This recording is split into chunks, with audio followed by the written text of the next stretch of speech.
The Survivor Specialist, Phil and Will, are back. And after 82 episodes preparing for Survivor 50, that's right, Will, we did 82 total episodes on the Survivor Specialist channel. We are here and we have the premiere of Survivor 50. We are going to be breaking down all 3 hours of this episode, discussing all of the players, all of the dynamics, all of the twists. I can't believe I used the word dynamic so early in this podcast. It's going to be a new trigger word for me now. But we are going to be talking about everything that happened in this episode, everything that we got to see, the little peek behind the curtain of what the fans voted for, who really shined, who kind of fell to the background of everything.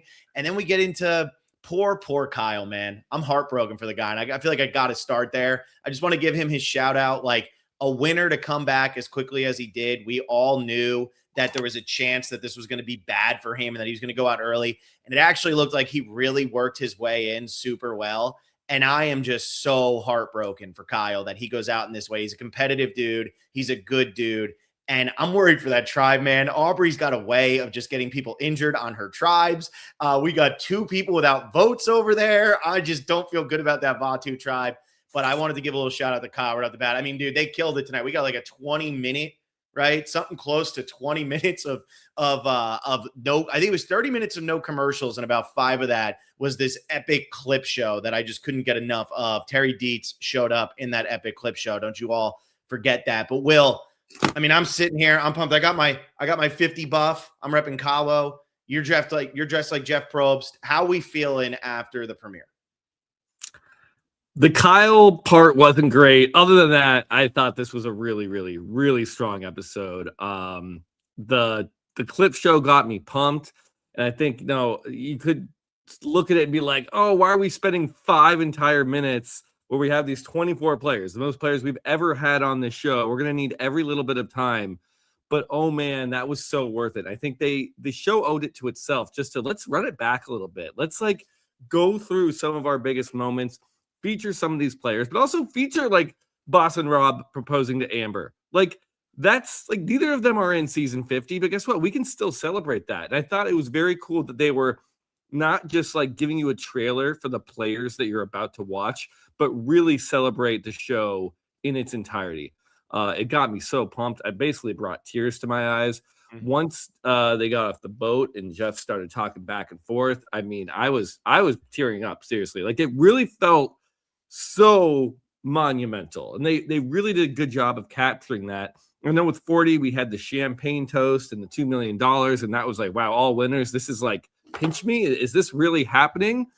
We've talked about this cast for a while. We've talked about the theme for a while. We've talked so much about it. I think we were just so excited to lay our eyes on this. And we had a lot of concerns, especially with the cast and especially with Mr. Beast showing up in the big season tease. But I thought everything was so great tonight. It was such a good episode of Survivor. Again, the Kyle thing at the end is a real bummer. Not for nothing though, Phil. I'm gonna have the first not for nothing of season 50 and steal your line. If we were going to get a medevac from anybody, and no one ever should, I think it's devastating. And I think it also has a ton of ramifications on that tribe in that season. I am fully rooting for Genevieve, and that was Genevieve's, maybe Genevieve's strongest ally right there, getting medevaced. But if it's going to happen, imagine if Colby gets medevaced, or Coach, or Jenna Lewis, or Cirie. At least it was somebody who played super, super recently and already won. And if we're being real, probably didn't have a that strong of a chance to win this season. And then the way, I have to imagine, how are they going to fill these 3 hours if Kyle doesn't get met? I'm leaving. Part of me is were we going to get one boot over 3 hours with the 24-person cast? Probably not. But there is this kind of good for the schedule, good that we are down to 22 at this point in the season. Again, devastating. I'm not saying this was a good thing, but if we were going to get any medevac for it to be episode 1, where we have this huge group of people and it to happen to somebody who's won the show and played on season 48, I'll take that. I don't want any more medevacs, but if we had to get one, this was probably just the optimist in me here, Phil. This is probably the best way it could have happened. Well, and this is the one thing I will say. I truly believe that Kyle showed tonight, and I'm focused on Kyle here to kind of get this out of the way early, and then we're going to get into all Lots these other to players. celebrate here. Lots of Yeah. good things. A lot of good things. When I look at Kyle here, I think he really proved that he does have what it takes to potentially win this game of Survivor twice. And I know that it was going to be an uphill battle. 24 people, one of just 3 winners. People had just watched him win. There was going to be a lot against him. He is such a good social player. But I agree with you. If somebody had to get medevac, there's no question mark with Kyle. For me, he proved it in 48. I say that he played one of the most subtly dominant games in the history of the show. And then I turn around and I watch what he did in this first episode. He had a 5-person alliance. He's the most recent winner all of these people have seen, and he's built himself a 5-person alliance. Now, granted, 2 of the people in that alliance don't have votes, so technically he's barely even in the majority. But he had done that, and I think that he was just so good at reading people and just getting along with whoever it was. And he just happened to run up the wall at the wrong time. And it's like when Penner went through that maze, he hit the wrong stick. And, sometimes it just happens on Survivor. So I'm really upset for Kyle. But at the same time, I do agree with you that if there had to be a medevac, being one of the winners is the least devastating fashion for this. What I'm more concerned about is Will. That's our tribe, man. I mean, I got Colby there. Blake's got Q and Angelina over there. You got Genevieve over there. They were looking so good. Maybe not Angelina, but the others were looking so good. And Kyle felt like the glue. And somehow this Vatu tribe is coming out of there. This alliance of Steph, Colby, Kyle, Genevieve, and Q. This alliance of 5 is now down to 4 and only has 2 votes. Like, what the hell just happened? And that's where the losing votes thing, Survivor's never going to learn, and I just need to get used to that and understand. I think Survivor was batting. They batted about 98 tonight, 980%, whatever you want to call it. They did, well, because I'm talking in I said batting, so they have to say like 980. That's weird, though, because nobody actually. Okay, yeah, but you don't say percent after that. That's I know, but it's your batting average. But anyway. Right.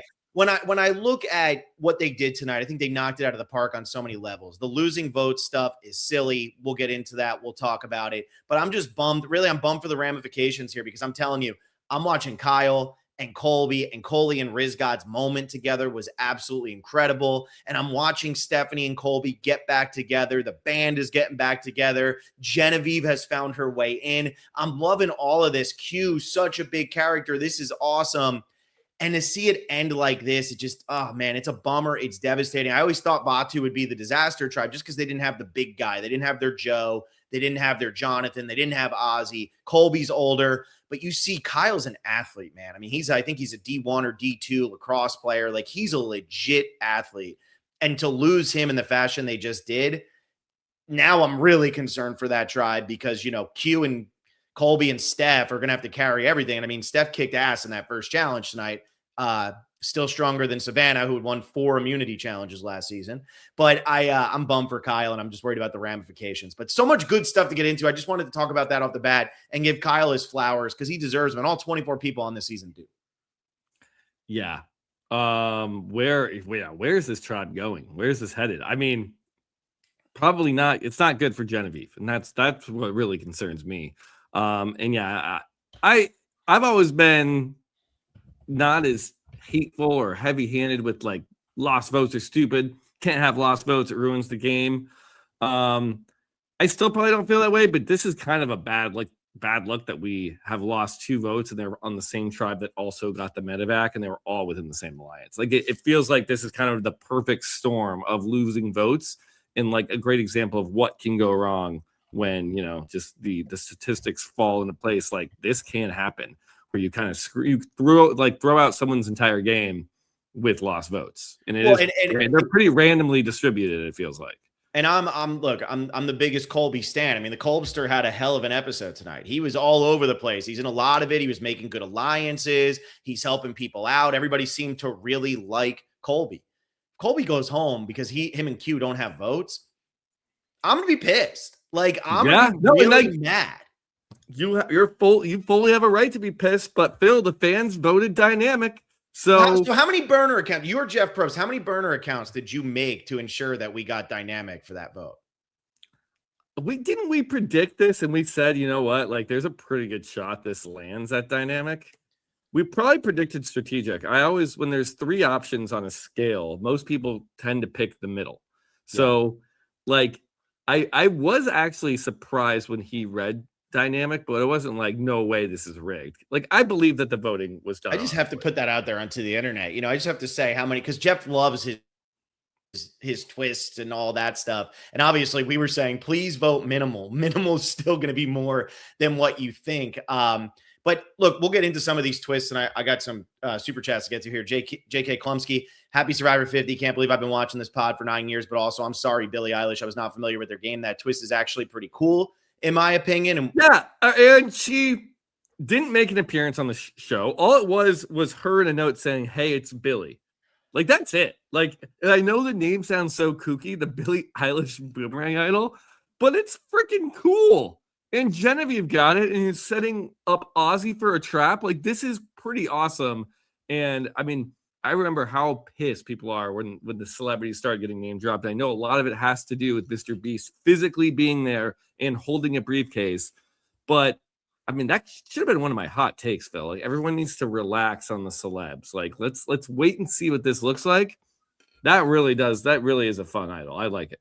It's a cool idea. And I mean, it's just one of a couple twists. We're talking about Exile Island, Q and Ozzy over there, Coach and his whole situation. There's so much to get through. How do you want to do this? Should we? I want to start with all the super chats. Okay. Alan, your boy, great episode. I cried a lot tonight when Serene Coach started talking to Jeff. It brought me to my first season as a kid. Heroes versus Villains tonight was special. We just get a super chat here from Michael JP. Appreciate the super chat. Always love those.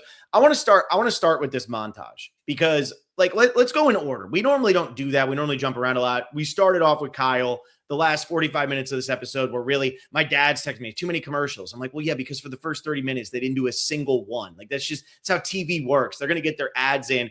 They're just saying, look, we're building up to the end here. We're going to get this done. But when I go back and I look at this early montage, they did such a great job of covering Lacey face planting, right? Like that kind of Sims on the slide, which is like that's like an internet meme. Like they really like that. I didn't know that became such a big moment in that Survivor was aware of it, Well, and that's what I thought was so awesome about this is you're sitting there and it wasn't just here's Rob and Amber getting engaged. They had that. Here's Eric giving up the necklace. They had that. But they also had all of these awesome little nuggets that you would never recognize unless you're a super fan. One of my favorites was the snakes and rats. That's one of your favorites? No, I hate that. Colby standing up there with the thing over his shoulder, and Elizabeth yells, "You're the man."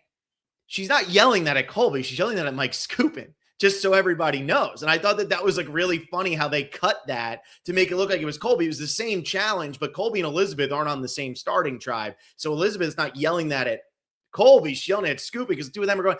And just being able to sit there as a Survivor fan who's watched Australia 600 times and notice that and pick up on that. It's fun what they did here. And I feel like they even gave a little bit of a nod to all of these other players that didn't quite make the cut, but people that really have had a big role in the history of Survivor. And I really appreciate that. When Sari started doing the narration, I forget exactly what point that was. I didn't speak or look at my wife because I was like, no, there's just something in the air. You got to dust. I don't know what's going on. It hit me. It hit me hard. And there were a couple times during this episode that it really did hit me hard. But when Sari started doing the narration, when it came down to Sari versus Jenna tonight and Ozzy in there, I'm hoping it's Ozzy. And honestly, I liked Ozzy tonight, but I'm hoping it's Ozzy because Sari's such a legend. Jenna's a season 1. But when you're listening to Sari just pour her heart into this, you're like, this isn't Tom Cruise, right? This isn't, somebody getting up there at the Oscars and accepting their Lifetime Achievement Award. This is a random woman who just made her entire career because we love her on this show that millions of people still tune in to watch every week. And it's just awesome, man. I loved it. I loved it. And Keith now on the tuk-tuk going on a cruise is fun. It's just I love it. I loved it. I thought it was incredible. And honestly, that's the type of celebration I wanted for this season. It was unbelievably well done. Yeah. I'm glad that it wasn't a 30-second, just quick flashes. And then it felt like it was building to something, and the intercutting and the layers, and it really took you through the eras of the show, highlighting some big moments, like you said, but really just random ones. I mean, yeah, Lacey face planning. Who knew that we needed that, or that we were going to have a Lacey shout out in Survivor 50? I mean, just out of nowhere. Keith Nail's famous quote too: more than just a tuk-tuk, but Survivor ain't fun. You know, going on a cruise is fun. Survivor ain't fun. And then it like kind of crescendoed into the new era really well. Like it was very graceful in its way. It did not feel random. It felt very intentional in taking us right up to kind of Savannah winning, and then getting us into the season. And I was so glad that this was 3 hours, and I was so glad it never felt rushed. It was such a big fear of ours heading in that we got 24 people for the first time ever. I know we have 90 minutes now, but like, are we going to be able to fit this in? We're probably going to be doing 2 tribal councils per episode, like per 90 minutes, at least early on.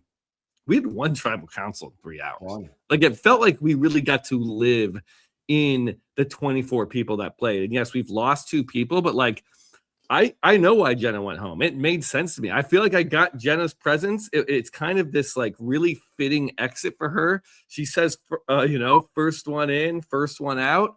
There's something poetic about that, being the first boot when she was the first one to, play on the first season of the show. And then a medevac, again, don't like to see a medevac, but I mean, medevacs can sometimes be very compelling. They're very emotional. They can fire up players. They can lead to new dynamics. And as we already stated, like if we were going to get one, it's probably you want one of the winners. Like that feels the most fair, at least, that it's not someone really going after their shot to win. So I mean, all in all, I am stoked. I am down to take this chronologically. I'm down with whatever way you want to go about this. Yeah, no, and I'll get to some more super chats here because people are rolling in with them. And, obviously it's a new season. If you're new to us, like this video, that always helps. And we have a record number of people watching right now, I think, for a recap, which you would kind of expect because it's season 50. But, just even talking about here, we have, first of all, this one, Michael JP saying Will looks like Rob Roush. I mean, don't worry, Traders recap with Will is probably coming on Friday for anybody who's here for that. Unless anyone listening has access to the Traders finale screener, which we're trying to get so that we can record it early tomorrow morning. Otherwise, it's Friday night. Ryan Chan, I was shocked having BB Anderson as a cameo. Did not have South Pacific being shown the most. The Duke of Will, Coach Versace versus Q on day 1 was pretty epic. We're going to get into that. Kay Bonilla. I had my suspicions about this cast, but they delivered in this premiere. I know, like, I'm only highlighting right now the super chats because that's just what's easier for me to get. We have so many chat going on over there. I'll try to highlight some more as we go through, but there's still so much to get into. Will, I want to go here first because I feel like this is actually probably the biggest thing. You have a challenge on Survivor Season 50, it looks like, huh? Yes. Well, yeah, a version of a challenge or an element that I came up with. Yes. This was in the finale of 49, right? Yes, because it was part of the advantage that was. Yeah. Oh, that's right. And the advantage was not enough. But yeah, when you have to move the ring over the rungs and move it up, move a rung in, move it around, they made it bigger and put it horizontally, and it looked like they had 2 rings at once. So it was kind of like the upgraded version, which I did not have any part in the new upgraded version. I just had the original kind of concept of moving the rings down the rungs. But yeah, no, it definitely, especially because I was like just so locked in and this was feeling so big and so epic. And I had tears in my eyes from the intro, and then to immediately get into the Marine Challenge, be like, holy crap, that's like one of my ideas is still kind of surviving and making it onto the premiere of like the biggest season ever. I can't lie. It did feel like, it felt good. Like it's really fun to see. I had the Leo moment, man. I was like, oh man, I'm sitting there watching my wife. I go, that's Will's challenge. She's like, what? Which? I'm like, that little thing. I'm like, yeah. I'm like pointing at the screen. No, that was really cool. And Will, because we have a new and improved prop bet game this year, and if you missed preseason, you should still be able to register now. You just missed out on getting any votes or getting any points for episode 1, and we'll get into that. One of the question was, will perform a puzzle in this episode. Now, it didn't matter for Christian or Chrissy because they both competed in the puzzle at the immunity challenge.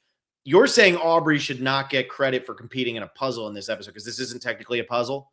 I don't think it's a puzzle. I think like there's no solution to it. It's just a process. It's like what you call a labyrinth, a puzzle where a labyrinth is where there's just one route you can go. A maze is because there's a correct path through a maze. There's no correct or incorrect way to, I mean, obviously if you don't do it, it's incorrect, but there's just one process to get through. So I I would not call it a puzzle. I wouldn't. But if people want more puzzles, they can go to the link in the description. I released a puzzle. Obviously, I'm someone who's into games and releasing puzzles and all that, doing survivor puzzles. But check out Pathways.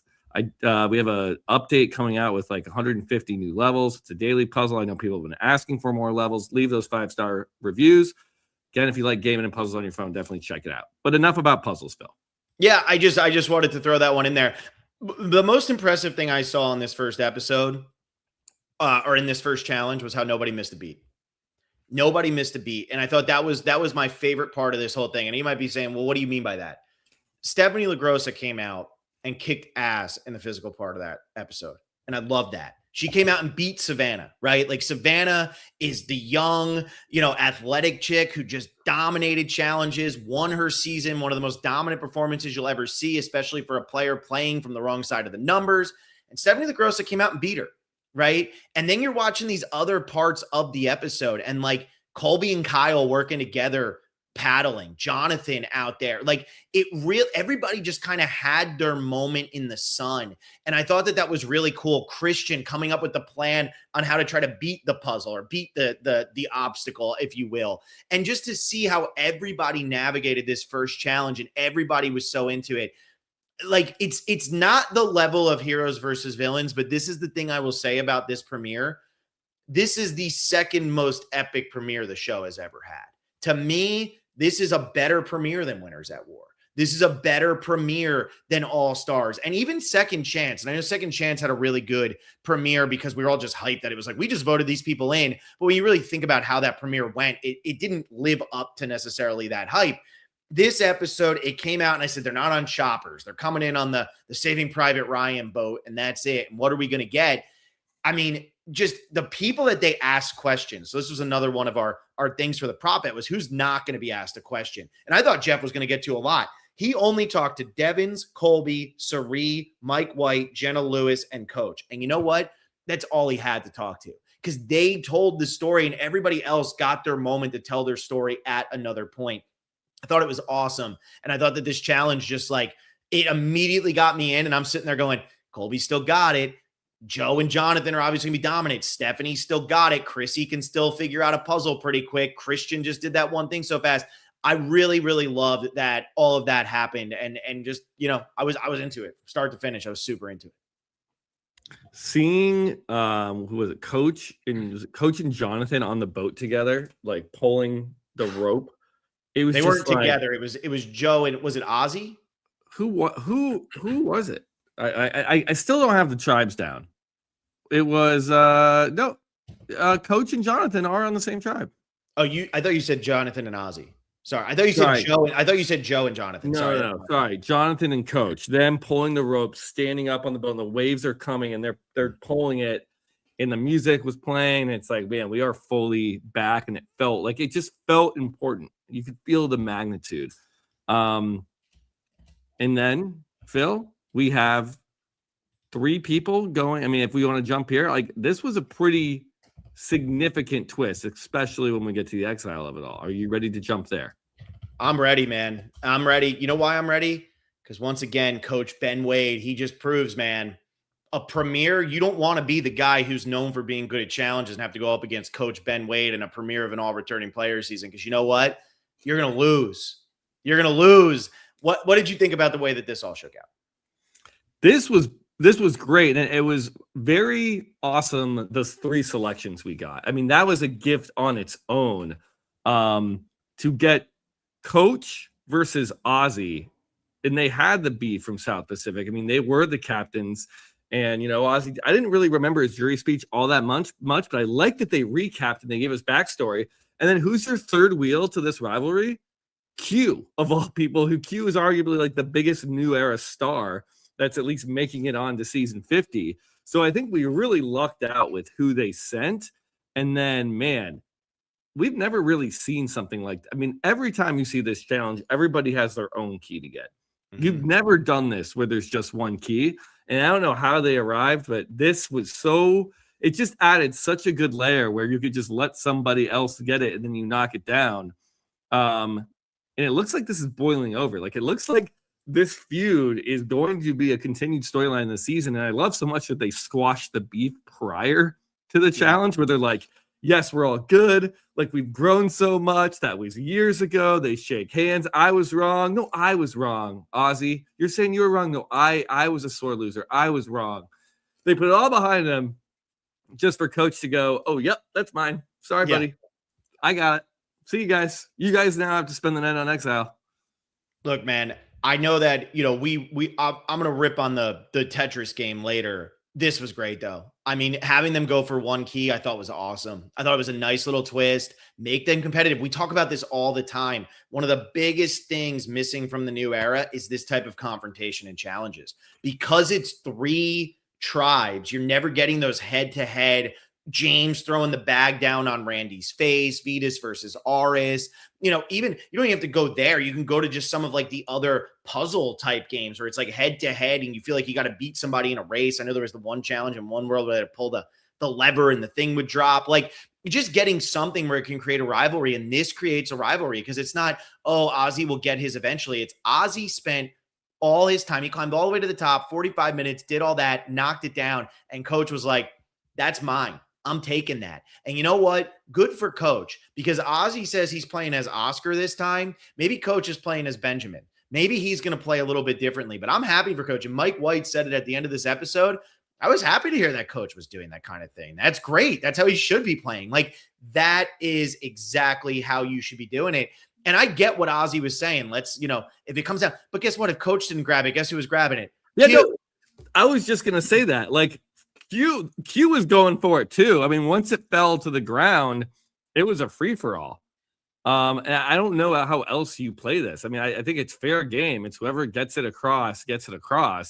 Like, what should have Ozzy done? Should he have worked on his stick to make it a more sturdy stick? And just, like, instead of just throwing something flimsy? Because he was never going to hook it. All he was ever going to do was knock it to the ground. And then he's the farthest away because he's climbed to the top of the barrier. So, like, I don't know. Or like, do they just sit out and say, no one's going to get this? Like, I don't know. Like, it did feel like it was intentionally difficult too, which I really, really enjoyed because Ozzy burned through that first part. Like, he had such a big lead. It was also, I mean, we've watched this challenge so many times. Normally they give them a thicker stick. This looked thinner. Like, whatever they were using as the material looked thinner than usual. This felt pretty right. And the piece at the end has the hook. Like, they do assist them. It felt like Coach is broke in the middle at one point, and I don't think we've ever seen that happen with any of it. It was normally like a thicker piece of wood that they would use, and this felt like I don't know. I think Coach is broke in the middle because he used a lot of them because he's used a lot of them, and adding all the rope, all the twine, just adds weight to the entire thing, and then you hold it out, and it's all being. Like, you got to reach your arm under so it doesn't sag. It's always going to bend and sag. But, I mean, Ozzy says, like, Q, if you knock it off, I will let you get it. I'm not going to go for it. But, like, that's also gamesmanship from Ozzy because he's saying that to everybody. Whoever gets it, let's not steal it. He's saying that because he is in the best position to get it. He's the only one reaching the key. So it's like he's kind of gaming it a little bit, trying to make this deal. It's almost like Savannah did it last season. Well, Yao-Man in Dreams a little bit, where like Yao-Man knew kind of like this was the deal anyway, and so he's trying to get something out. Like, Ozzy is trying to prevent this from happening and taking like a holier than thou approach, and then I think he's just pissed he lost, and then he starts blaming it on Coach, and then it does blow up in Coach's face a little bit. I think Mike White misplayed this. I mean, you find out the information. He tells this in front of the entire tribe while they're sitting in the shelter. I think that could have been.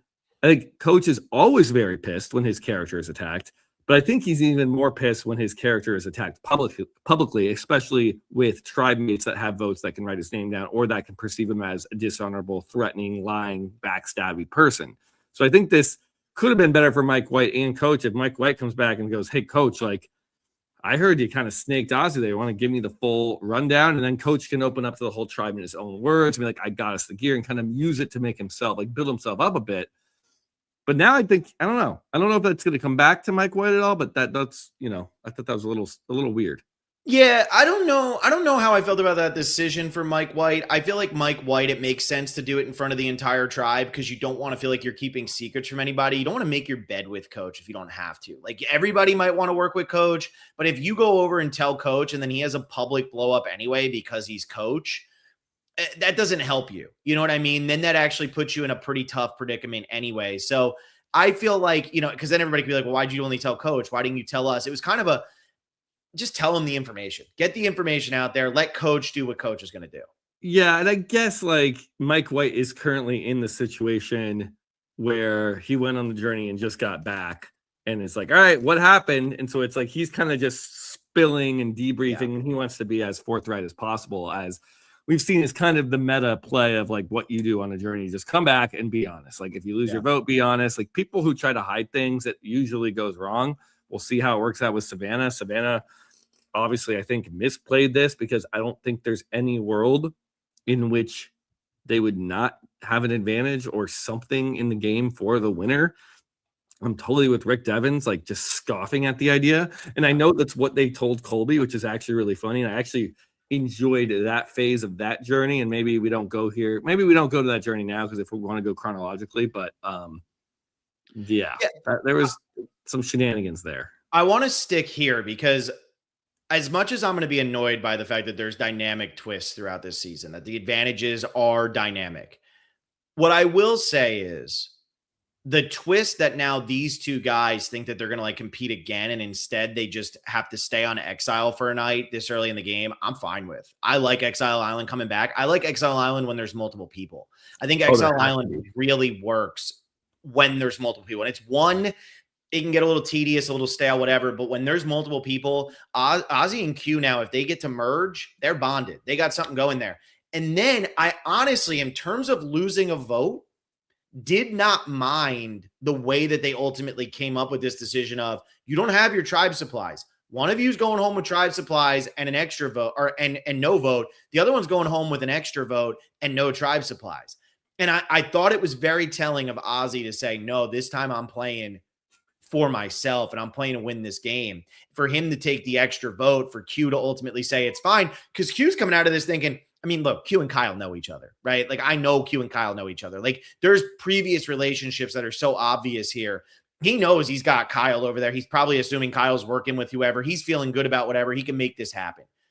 So I didn't mind this twist. And if this is how you want people to lose votes, that's fine. Have them play a random game of Tetris. That's stupid. But I actually thought this first, like, go get your supplies challenge, it gave us the drama we wanted. And it was because people actually had to make decisions against each other. And that's what Survivor is all about. And that's what the new era has been missing big time.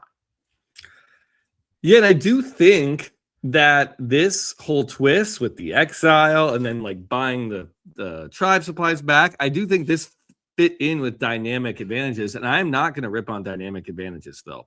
Let's see how it plays out. I know you are against lost votes. I think when it comes to dynamic versus strategic versus minimal, that was not a qualitative thing, right? It was a quantitative one. It's how many things are we putting into the game? And it's like, if the advantages themselves aren't too powerful and they aren't that, like if you're losing one vote here or there, or we're going to add in like an idol that has different powers, like this boomerang idol, or we're going to do this exile twist and you can buy your tribe supplies back. Like if it's just more stuff, then I think I'm more okay with that. It's just like, it's going to be how good are the individual advantages? How good are these ideas? Are these annoying, unfair, game-breaking ideas like the hourglass? Or are they somewhat interesting that is going to create, Phil, a new dynamic for 24 returning players who are supposed like experts at Survivor, and test them in new and different ways and give them creative ways to strategize and play the game? Like, knowledge is power. If we get that back, I would be stoked about it. I always say that's actually a very, very good twist. So if it is dynamic, again, this is it's how many we're getting. It's the quantity. So I'm okay with a lot of these things as long as no individual one is like way too powerful or going to feel unfair in some way. I thought everything tonight felt actually very fair. Even when we talk about lost votes, I like how it was Ozzy or Q had to have a conversation. And guess what? The person who lost their vote was the one who brought tribe supplies back to their tribe. Now, I know we're in the era of like the food and survival skills were 26 days. That's not as important as the strategic element in the gameplay, which Ozzy says, and that is great character development from Ozzy. But at least there was a conversation and a discussion, and that Q did get to have a little bit of a hero moment. And now Q has to decide how he plays it. Does he tell everybody he lost his vote? Does he keep it a secret? There's a decision there too. When Colby loses his vote later in the episode, Colby decided, he volunteered to go on that journey. Colby's been paying attention to New Era Survivor. He knew what the risk was. So like, this isn't some like, oh my God, Colby doesn't have a vote. This is terrible. Or Q had every opportunity to say, you know what, Ozzy, I want that too. We both want that extra vote. Let's flip a coconut. Let's roll it. Let's play bocce ball with the coconut. Colby could have said, you know what, I'm just going to sit back on the sidelines. I've watched the New Era. I want to keep my vote. It's important. Like, these are still decisions. So I am going to be okay with dynamic advantages as long as the advantages themselves are not overly twisty and overly breaking the game. And the one thing that I'll push back a little bit on with the second one is, it was stupid to send one person from each tribe there and then just be like, oh, Mike White, now just get back on the boat and go home.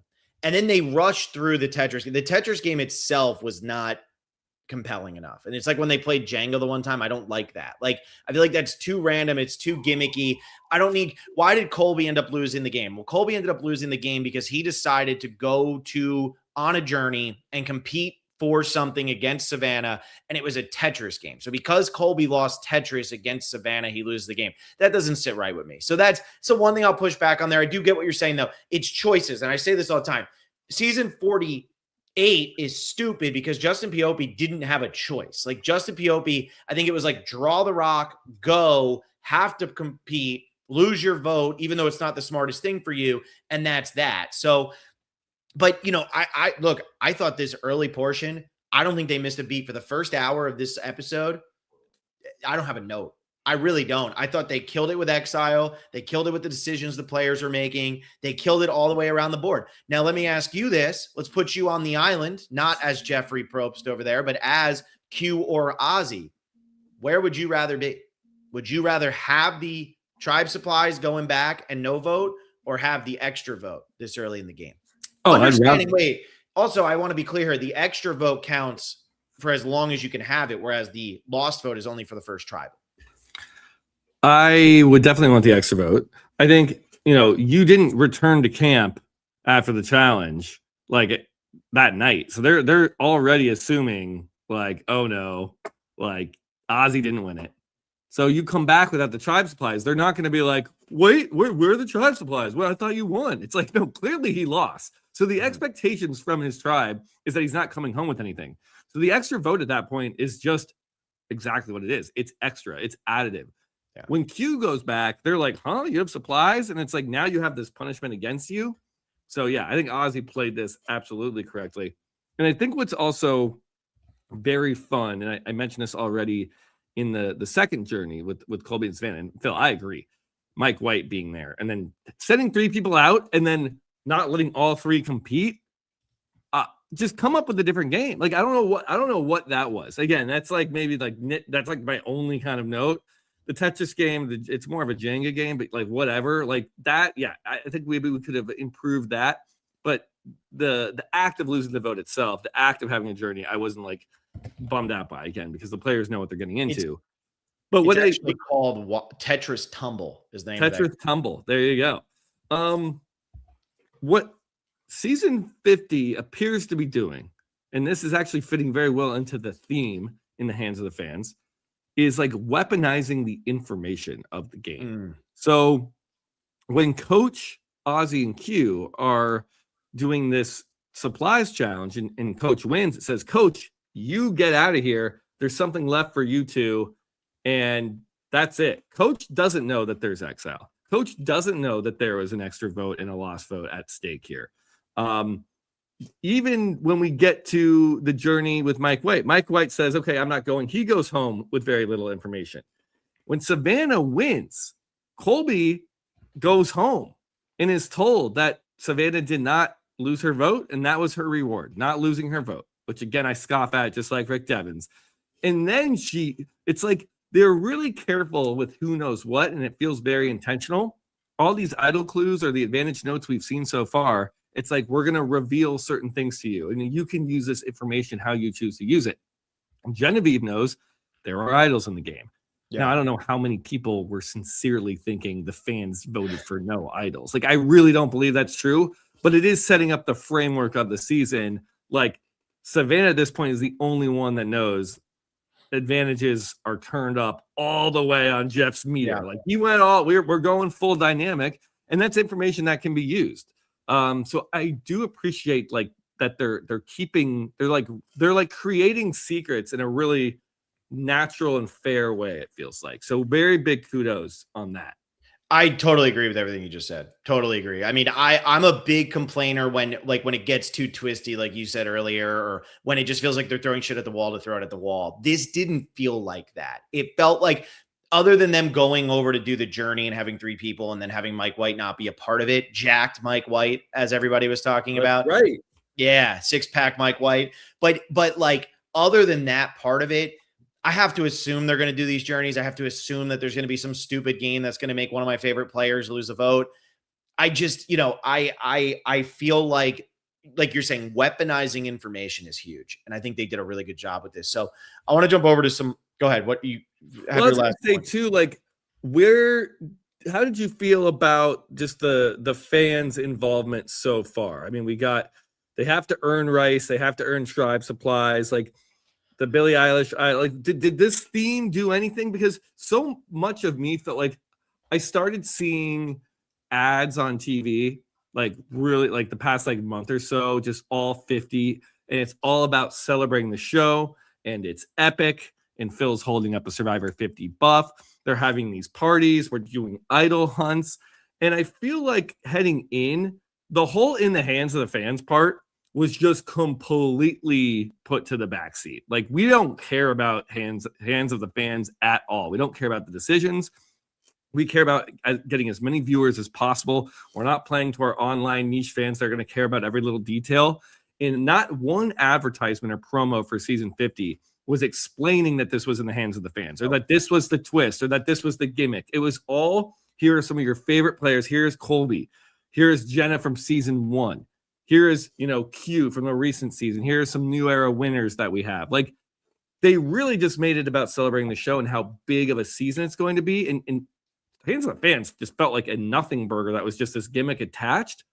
But I think it kind of worked. Like, it didn't feel too heavy-handed, but it didn't feel like nothing either. It felt like it had more of a purpose than I kind of thought it would. Especially, it was almost like Jeff in production or CBS and SEG maybe realized too late, like, we aren't marketing this hands of the fans thing at all, because like, this is not what the season's about. This season is about celebrating 50 seasons of an incredible franchise that changed television, and we're going to build it up and make it epic. And like, it just felt so odd in the lead up to this that it wasn't really fitting in, but somehow it did.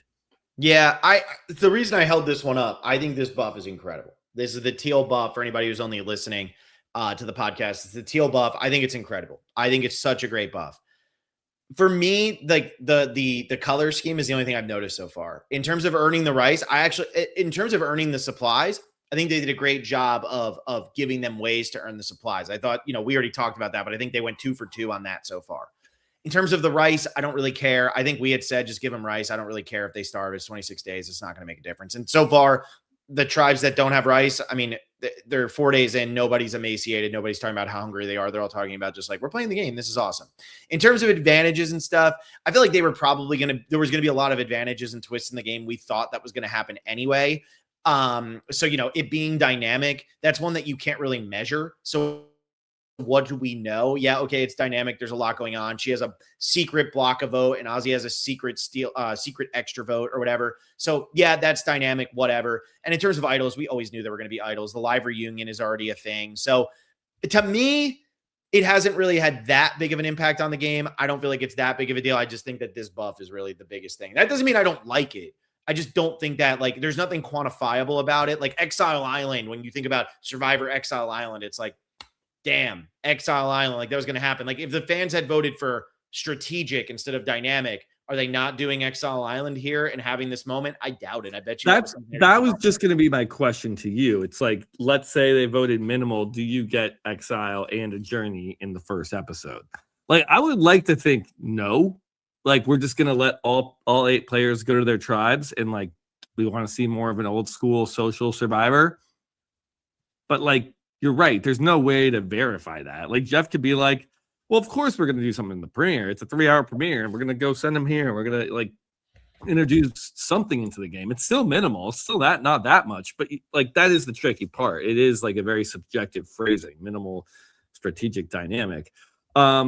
And of course, yeah, there's going to be idols, but I just thought that it was like delivered in a really nice way. Like even when Jeff said the rice, they've like when he kind of tricked them out with like the fans have voted to give you, and they all celebrate the opportunity to fight for rice. Yeah. Like I just thought it was, it didn't feel distasteful and gimmicky, which is what it's felt like the entire way leading up to this. When we were voting on it during season 49, right? Was that last season? Yeah, I mean, it all happened at the 48 premiere. It No, was 48. Yeah, it was 48. It was like, man, these questions are BS. We didn't even get to vote on the cast, which we've done before. I mean, I still think that's like the biggest like irony of a whole season called In the Hands of the Fans, and the fans didn't get to vote on the cast, which has a precedent of happening. But it felt good. Like it felt like it worked. Yeah, no, I hear you. Let's go back to some of these super chats real quick because we have a lot, and I want to make sure we get to all of them since these people are loving us. So I'll do this Forrest DeGroat one first, just because there's nothing there. But thank you, Forrest. Let's go. Which one do I want to do first? Let's do this one. Nicola, Will having the first not for nothing of Survivor 50 was not on my bingo card. Not a great premiere for my favorite Chrissy. Still excited though. We have Meme View, Colby immediately calling Rizzo annoying made the season already for me. We'll get into that in a second here. Michael JP, is it just me or did Christian and Devins have the best episodes? We will definitely get into that. Nate Will, this episode is a breath of fresh air. Also, how can anyone not love Colby? And man, has Coach not changed? Chef's kiss. I mean, Coach is Coach, baby. He's the Dragon Slayer. Coach Chi over on the island with Mike White and Jonathan and Coach is amazing. We have Cody Brayman, the Devins and Christian buddy cop show moment, and then Emily joining in was amazing. I screamed at my TV when I saw Camilla with her hood up. It was fantastic. Ozzy and Devins did work this episode. We'll get into more of that. A lot of stuff that we still have to get into. I mean, we're only 47 minutes in. This is probably going to be a pretty long recap. J.K. Klumsky, I think the inclusion of the Boomerang Idol means no knowledge is power because the Boomerang Idol can't be transferred and it would get wonky. So we'll see what you think about that. And then Cody Brayman so far have been voted out on every one of my votes. So just kind of catching up a little bit there. We're going to talk about all of these things, but I wanted to make sure I read all of these off. So the last thing I want to talk about with this Ozzy Q situation before we get into, you know, what J.K. Klumsky said here with the no knowledge is power. Q lying about the coconuts. What do you think about that? And do you think Ozzy and him had discussed that before they both went back? Or do you think Q went rogue there? Because Q tells his tribe that they did a bunch of coconuts. They had however much time to do it. He finished it and Ozzy didn't. And he felt really bad for Ozzy. What do you think about this? Yeah, we never saw Ozzy and Q plot this out. I mean, there was no reason for Ozzy to lie about anything. I think it's just like, yeah, we had exile, we come back. And so I would be surprised if they could, like, did they even have time to concoct this? Like, usually you make your decision. All right, you're on that boat, like, get out of here. It's almost like if they did concoct it, why weren't we shown that? Agreed. You know, because that's like pretty cool. Like, that's a pretty high level of gameplay, and Jeff loves to focus on the gameplay in Modern Survivor. Like, who's making the strategic but sneaky manipulative decisions? Like, what are these conversations? I can't imagine you'd leave that scene on the cutting room floor unless they like they would have flashed back to it this episode. Yeah. So that could come back to bite you. Yeah, I feel like that's an interesting one. And obviously we don't get another challenge. Well, we get the first challenge, but you know, at that point it's still early in the game. We'll see what happens if there's a swap, which, you know, I'm assuming there's going to be because I think the fans voted on that. You think knowledge is power is out based on what J.K. Klumsky said here? Let's talk about the Billie Eilish Boomerang Idol, because first of all, let's talk about it as a twist. Let's talk about if you think it eliminates other things. And let's also talk about how did they decide which tribe beach they were going to hide this on? I imagine there's also like, didn't we get like a Jimmy Fallon idol tease or something? And I know Mr. Beast is going to make, like, my thinking is that there is a celebrity idol, one per tribe. And so it's like they maybe randomized it. I mean, maybe they produced it. Okay, what's the most interesting tribe to have to gift an idol? We don't know how the other idols work, so maybe there is some reasoning, but I imagine we're going to have 3 fan idols that are new from celebrities, and I'm totally cool with that. I mean, that would be my guess. I don't think it would be weird if there were 3 Billie Eilish boomerang idols, like one at each beach. I think that would be overkill. And the whole thing about the Billie Eilish boomerang idol, do I have to say that every time? Turgenstein says just call it the boomerang idol. Cut Billie Eilish. Well, I think we owe Billie Eilish for this, right? The boomerang idol only works when people don't really know it's a boomerang idol. They don't know. If you have too many of these out there, Ozzy's going to be like, oh, well, now I know Genevieve is coming for me. Like, or to some extent, it only works when it's a secret. So I think we have 2 other idols coming. Maybe what do you think about that? What do we got? Audrey Radijak, I think they decided to put it on the pink camp because they won the first challenge. Like they won the reward at the beginning. You think it was part of that? I still think that there are, like, if we already know from Genevieve's note that there are idols in the game. And if there are idols in the game, I imagine there's an idol at each beach. Mm-hmm. So I think we just like kind of have to play wait and see on this, but that would be my guess that there are 2 other celebrity idols. Yeah, and we'll see, because I know they said the Jimmy Fallon thing, but I don't remember what the Jimmy Fallon thing was. I feel like it might have been like a steal a vote or something. And I wonder if it is based on like who won, and then, you know, if coach or like whoever like gets their supplies next. Like I wonder how that works. Yeah, or maybe they just have like a normal idol buried some. I don't know, but like it's not surprising to me. Like there's not this rule of thumb that like, oh, this idol was found, so this is the only idol hidden.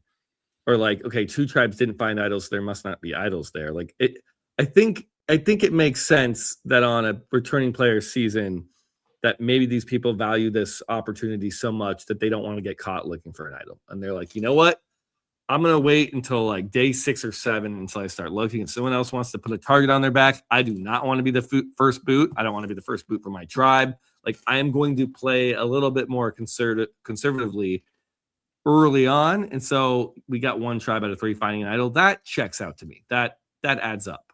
Yeah, no, and I think we've seen that in premieres in recent seasons where like people don't find them all early on, and yeah, you're not getting 3 idol finds in the premiere. Yeah, but they're still there. The idols are still there. Yeah. Regarding the knowledge of power question, yeah, I appreciate the super chat and think that's a really interesting comment. I would imagine it works like this: like if Jeff has the board, like what's available, what are we going to put kind of in our arsenal this season? Like what can we pull out? You probably don't pull out knowledge is power if this is still active in the game, but there's very much a world in which Ozzy plays this idol unsuccessfully or successfully. It's out of the game, and then you can put knowledge is power in. If Ozzy gets voted out with the idol, it goes to Genevieve, then she knows she has it. Is knowledge is power still broken? No. So, like, I think you don't want it mixed in with it out. But once this boomerang idol's run its course, it's fine to throw it back in. I was curious why Ozzy can't play it for somebody else. I think the reason he can't play it for somebody else is because Genevieve specifically gave it to him. So it's like you either play it for yourself and it goes away or it saves you, or you go home with it. Like, I think that's why, because it has to come back to Genevieve. So Genevieve's making the decision. I want Ozzy to get this because I'm essentially trying to set Ozzy up for failure. Not I'm giving this to Ozzy so that Ozzy can then turn around and just use it for anybody he wants. Because if Ozzy ends up, let's say Ozzy, Cirie is going to go home. So Ozzy plays it for Cirie, but then Cirie's not going home. So now it's a wasted idol. It's like, well, Genevieve wasn't giving it to Ozzy to be really powerful. It's like they wanted to lower the power of this idol a little bit for the recipient. I don't know if that's true, because from the note, it seemed like it was a choice, and seems like it's a decision. It's a pro and con. So it's like, do you want to give this to somebody that you want to set up to fail, that you think is going to get blindsided with an idol? Ozzy, choosing Ozzy because that happened in season 16. Sure. But part of it was like, or do you want to give this to somebody you trust? And maybe when you swap or merge, you say, hey, I was the one that gave you that idol. Let's work together on this. I think that's part of like the dilemma in it, and that if you give an enemy like Ozzy, somebody you want out of the game, a full powered idol, then there's the risk that he will use it to benefit his game, but that's the risk you're taking. So it just it's felt, almost it like just the one felt a Sarah little Lucina weird. had. What did Sarah Lucina have in Game Changers? What was Wasn't that it called? steal a vote? No, she gave it it to Sari, a remember? And then legacy Sari couldn't advantage? use it. Legacy advantage, yeah. It's like with the legacy advantage. Once it was passed down to you, it was yours. So, you know, it's just this is Ozzy's idol and it's Genevieve's idol, and that's it. Like Ozzy can use it to maneuver, and maybe Sari will end up going home again because Ozzy will say, "Hey, Sari, you can use this," and then Sari won't be allowed to use it, just like in Game Changers. But yeah, we'll have to see what ends up happening there. Yeah, I mean, and I just want to confirm I have it right. Ozzy has to get voted out with it in his pocket for this to go to Genevieve. It's not on a misplay. Yeah, it's not on a misplay. At least from what I understand, it's not on a misplay. Okay. And I mean, obviously, we all watched it once, and it's a lot of information. I mean, look, we've barely gotten into dynamics of players because there's so many things to handle here, and we're an hour in. Normally, our recaps are an hour to an hour and 15 minutes. Like, I might be going to bed at 3 a.m. here. Yeah, we haven't even talked about like, oh my gosh, I love when these two players got together. It's crazy, but there's so much stuff to dissect. And then M. Wild here says, who would you guys have given the idol to if you were in her position? Do you think giving it to Ozzy? She was trying to set Ozzy up. Do you think giving it to Ozzy made the most sense? Or you think it would have made more sense to maybe give it to Rick Devens or John? I think the smarter and safer play is to give it to somebody that you want to work with. And then you hook up with them later and say, that was me that sent you that idol. I got your back. Then you know where the idol is. I think arming a player with an idol that you don't want in the game or that you don't have a working relationship or a pregame alliance with. I know we haven't brought that up that too much here, but those do exist. And it's like, if you have no rapport or connection with Ozzy outside of the show, now you just gave him an idol and he still can use that. Like, yeah. Getting voted out with an idol, I know it happened like a ton on season 46.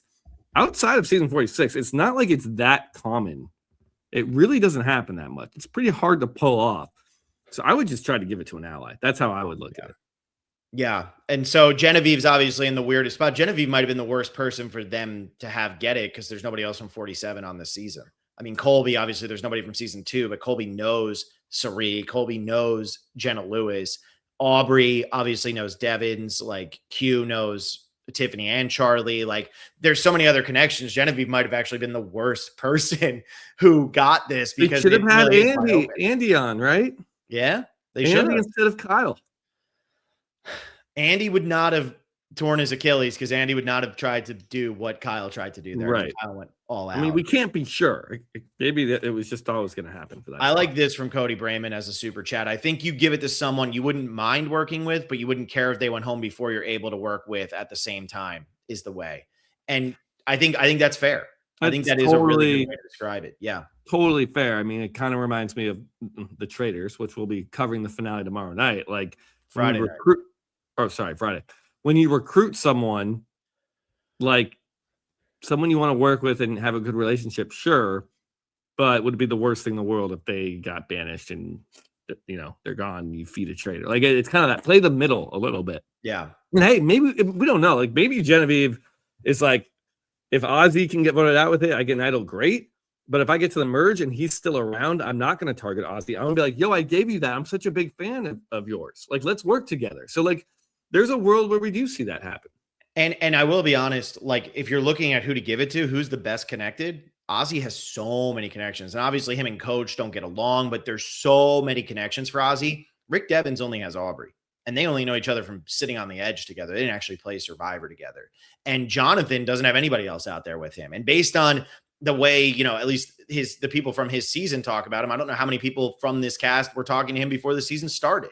Obviously he's talking to Boston Rob and he's talking to Mike Turner all the time. Neither one of them are out there on the island. So I do feel like it makes sense from a connection standpoint. If you're Genevieve and you're trying to make more connections, got to assume they're coming for a swap. You knew that a swap was on the menu, that there was a chance for a swap. You get a swap, you get the team back up with Ozzy. You say, Ozzy, we're good. Let's do this. I gave you that. I want to work with you. I think, and then you hope that Ozzy has made the right choices with other people.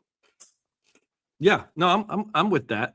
This is a little bit of a side note, Phil, but I got vibes. You know what vibes I got tonight? Fans versus favorites vibes. This felt to me like a fans versus favorites swap tribe. Like once you're like 4 or 5 episodes into fans versus favorites and they mix up the tribes and fans are playing with favorites. It felt like our old school players are the favorites. We have 12 favorites, and that, we've said about the new era casting that they pretty much only cast super fans now. And especially the players that do well and succeed in the game that become stars, like they're all really big fans of the show.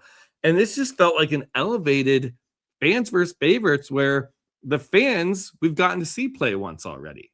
But like the way that Rizzo was in awe or Charlie was in awe, or like people just acknowledging these legends that are sharing the beach with these one-time players, like that dynamic to me felt really, I don't know, it felt good. And I wasn't as like angry with like, why do we have so many new era players? Like it felt fairly right. And that just made me think of it because Genevieve, like, why can't Genevieve and Ozzy work together? Like that would be so cool.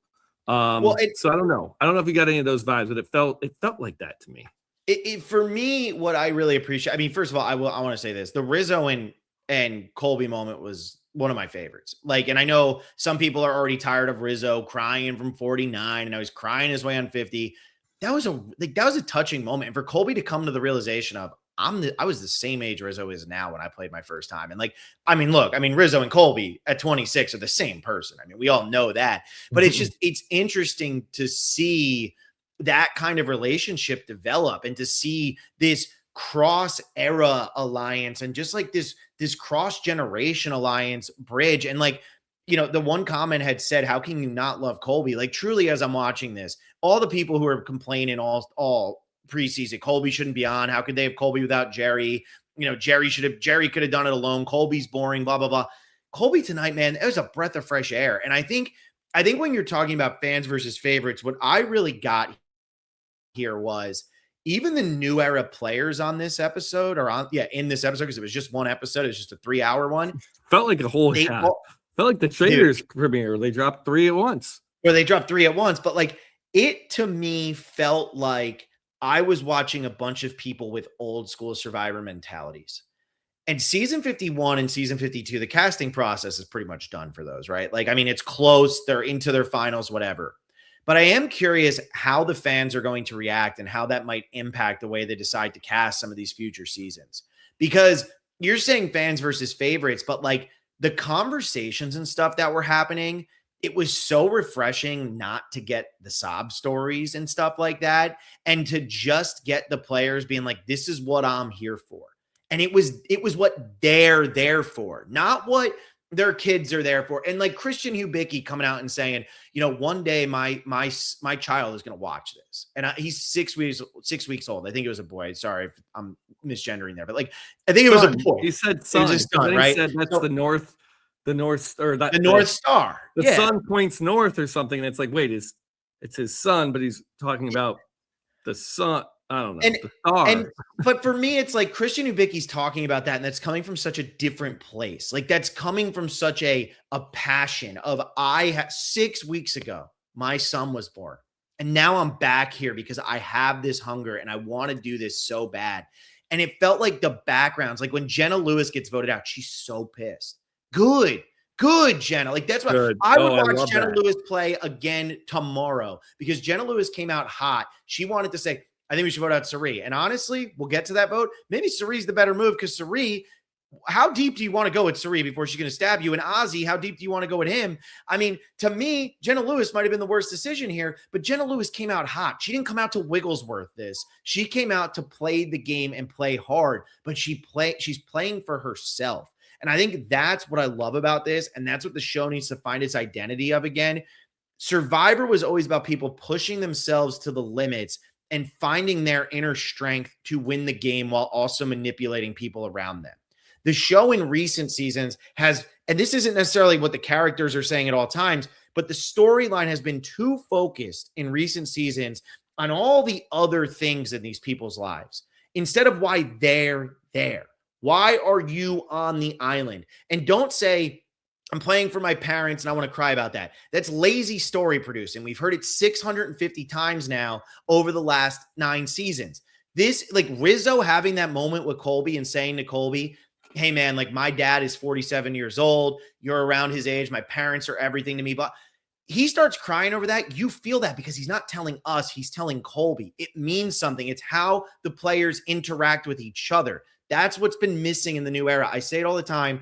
New era casts aren't bad because of the individuals. They're bad because the individuals don't play off each other in the way that the old cast did. I can get loud too. What the F?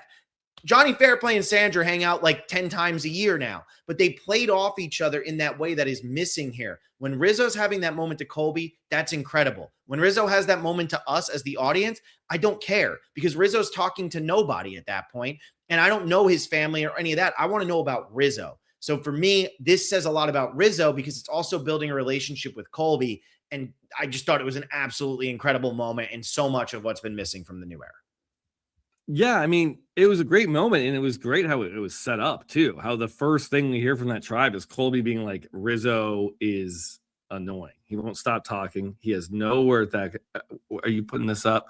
I'm putting it up just to show it again. Meme view. Yeah. Meme view. Colby immediately calling Rizzo annoying made the season already for me. Like that's where we started from, and so quickly did Rizzo win Colby over, and then they realized the age thing, and then the product stuff.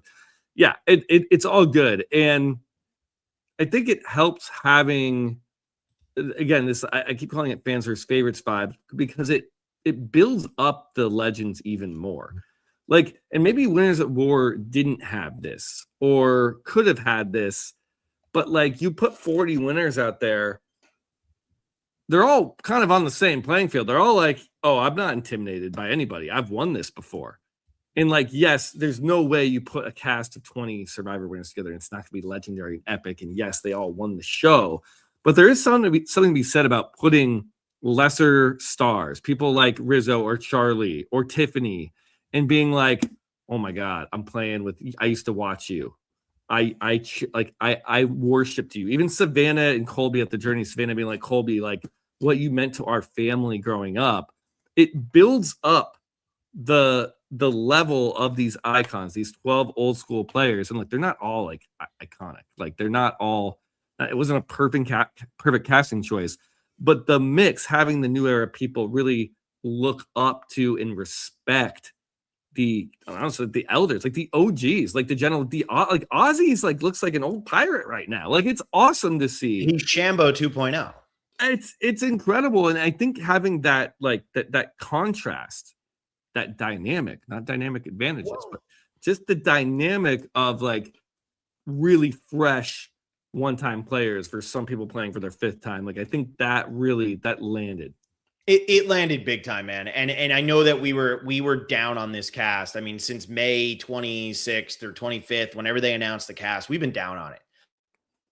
We really have. And I know that Jeff has gone on his press tour, and I know, the people who work in PR and all that, like they've been going around being like, no, trust us, it's good.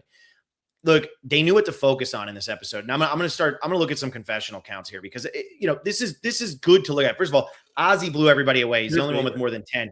And he had 19 confessionals. So if you're playing our prop bet game, most confessionals went to Ozzy by a mile.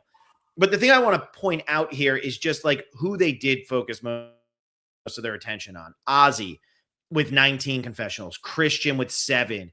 And then you had Mike White with 7, Coach with 8. Those are your people at the top. Yes, Savannah had 9. Savannah also went on a journey, did some stuff. She's the most recent winner. Q had 9. Q also went on a journey. Genevieve had 7. Genevieve more here than she had in her first 3 episodes of her first season, which is incredible. But also she finds the Billie Eilish Boomerang Idol. So then what do you start looking at? Well, Stephanie and Colby. You didn't need to give them so much. And Colby only had 5 confessionals. I felt like Colby was the star of this episode, except for Ozzy. Like, I felt like Colby was always present. It was the things he was doing beyond the confessionals, talking with Rizzo. I love the fashion show for Colby and Stephanie, where the two of them are sitting there laughing their asses off and everybody's doing what they're doing. They focused on the people we wanted. We didn't hear a lot from Aubrey. We didn't hear a lot from Angelina. Maybe those are 2 misses for some people, but Aubrey definitely made her presence felt in that moment where Genevieve said, I don't know if I can trust working with you. Or Aubrey said, I don't know if I can trust working with you. That was a great conversation. That was a lot of fun. Devins had a lot of content, people talking about Christian and Devins having their moments.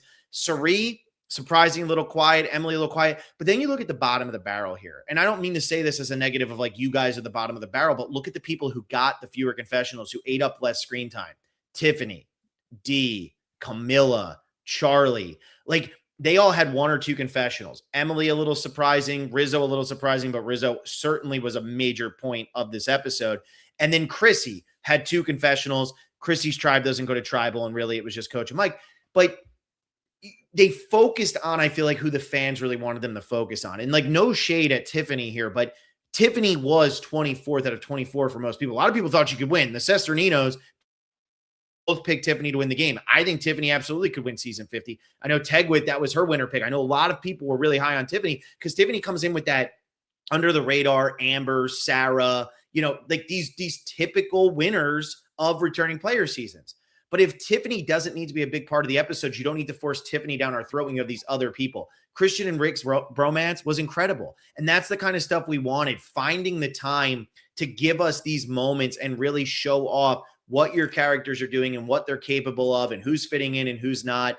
And just these social dynamics. I thought it was really, 3 hours. They made Lord of the Rings. They made The Godfather. They made, all of these great movies. They made it, right? That length. And yeah, there's commercials here, but this is the longest non-finale episode in Survivor history.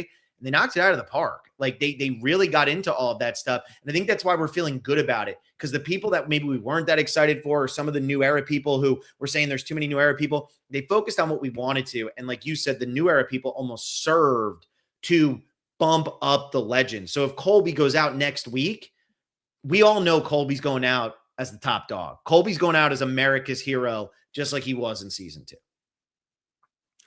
Yeah, you look at those confessional counts, and this is the vibe you get from the episode. Like, if I were to ask, who are like the 4 biggest personalities, like biggest Survivor icon personalities, characters, whatever you want to call it, who are the 4 biggest on season 50? It's Coach, it's Devins, Christian, and Cirie is probably what I would say. Oh, I that's not what. Maybe I should have said legends, because not like personality wise, but just like Devins is not as important to the show as Ozzy. Oh, okay. You mean importance? I thought you meant. I thought you meant in terms of who's better at like the confessionals and things like that. No. I just mean like who's like the more like most popular, most important. Oh, it's Colby, Steph, Cirie, and Ozzy. Well, I would say Colby, Ozzy, Coach, Cirie. Yeah. Oh, right as I say that, Turgenstein says it. I think 3 of the biggest 4 confessional getters, or at least storylines that we saw, the people we focused on, we got tons of Ozzy, tons of Coach, tons of Colby. Mm-hmm. And we didn't get a lot of Cirie, but at least Cirie was like, her story was focused on the vote. And like, she could have gone home. And it seems like, we haven't even talked about the vote yet. This is crazy. An hour, 12. We got to break down the vote at some point. We usually do that right off the bat. But like, we didn't spend, and again, we don't want to throw shade, or like, it's like Charlie didn't get 10 confessionals, like that. And what I did hear from Charlie, I liked. Charlie was a good supporting character tonight. So were Tiffany, Dee, and Camilla. That's fine. Yes. I think, and it's like, it didn't feel like anyone was like completely omitted either. Tiffany was definitely the most omitted. Like, she had her moment with Dee where I'm really happy to see you. And then she went and talked to Camilla briefly. But other than that, we didn't hear anything from Tiffany. When she came on the screen and she got her first confessional, I was like, oh yeah, I forgot Tiffany's on this season. Yeah, Camilla actually had Camilla was the last person to get their first confessional. Tiffany, that was a prop bet question. Whoa. What'd you say? That was a prop bet question. It was a prop bet question. I put Kyle for that. I put Jonathan, but then Jonathan actually had a pretty good episode. He was quiet. But Jonathan wasn't like over. Yeah. No one was like overbearing. And even as much as we got of Ozzy, and I get that some people are like, oh my God, Ozzy for a 5th time. Are you kidding me? Like, I know he had the most confessionals. I didn't feel like I was like, get Ozzy off my screen. Why are you shoving Ozzy down my throat? Like, everything that he did, it felt important. Like he did go to tribal council. He did go to exile. He did get the extra vote. Like, he was a part of so much that happened that like, it didn't feel too much to me. It really didn't. Again, like, kudos, flowers to Survivor. Like, this was just such a great episode. Yeah, I'm stoked, man. I'm a pretty big Ozzy. I'm not gonna say hater, but like, I was not excited to see Ozzy back. He was not someone that like when we talk about casting choices for Survivor 50 and why you feel a little let down. It was like, oh, you're gonna get Sean Rector back or Penner back. No, you're just gonna get Ozzy for a fifth Yeah. time. Like that. Those were like the After punches his that fourth time hurt. was so bad. Like Game Changers Ozzy is such a waste of time. Right. But But I loved him tonight. It's you know what? It's still Ozzy. And he's wearing the camo shirt that he wore on Cook Islands. Like And South Pacific.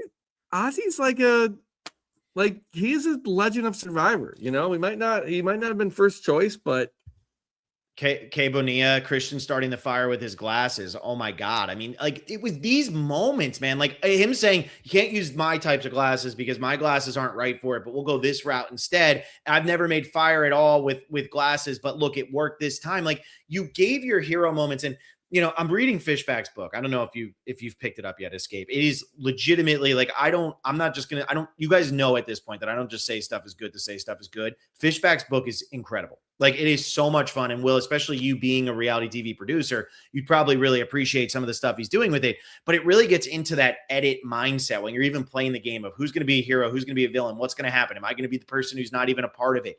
And when you watch this episode, it just didn't feel forced. Like Christian got his hero moment because he made fire. Great. Like that was going to happen. And Stephanie got her big, I still got it moment because she got under that thing and was first ahead of Savannah, ahead of Camille. Let me show these young girls what this is all about. And Colby got his moment because of how he comforted Rizzo when he needed to comfort Rizzo. And Coach got his moment because Coach beat Ozzy and Q. And then Ozzy gets his moment because everybody got their moments and they felt natural. Devins and Christian bonding together was just awesome. And so I feel like, you know, when Kay Bonilla puts that up and says Christian starting the fire with the glasses, oh my God, it just felt like they focused on the right things. And I'm going to keep harping on this all season because I really need them to do this for 51 to 59. It is not about the individuals. It's about how the individuals interact with each other. And if all of your individuals are the same archetype and everything like that, that's what stood out to me the most tonight.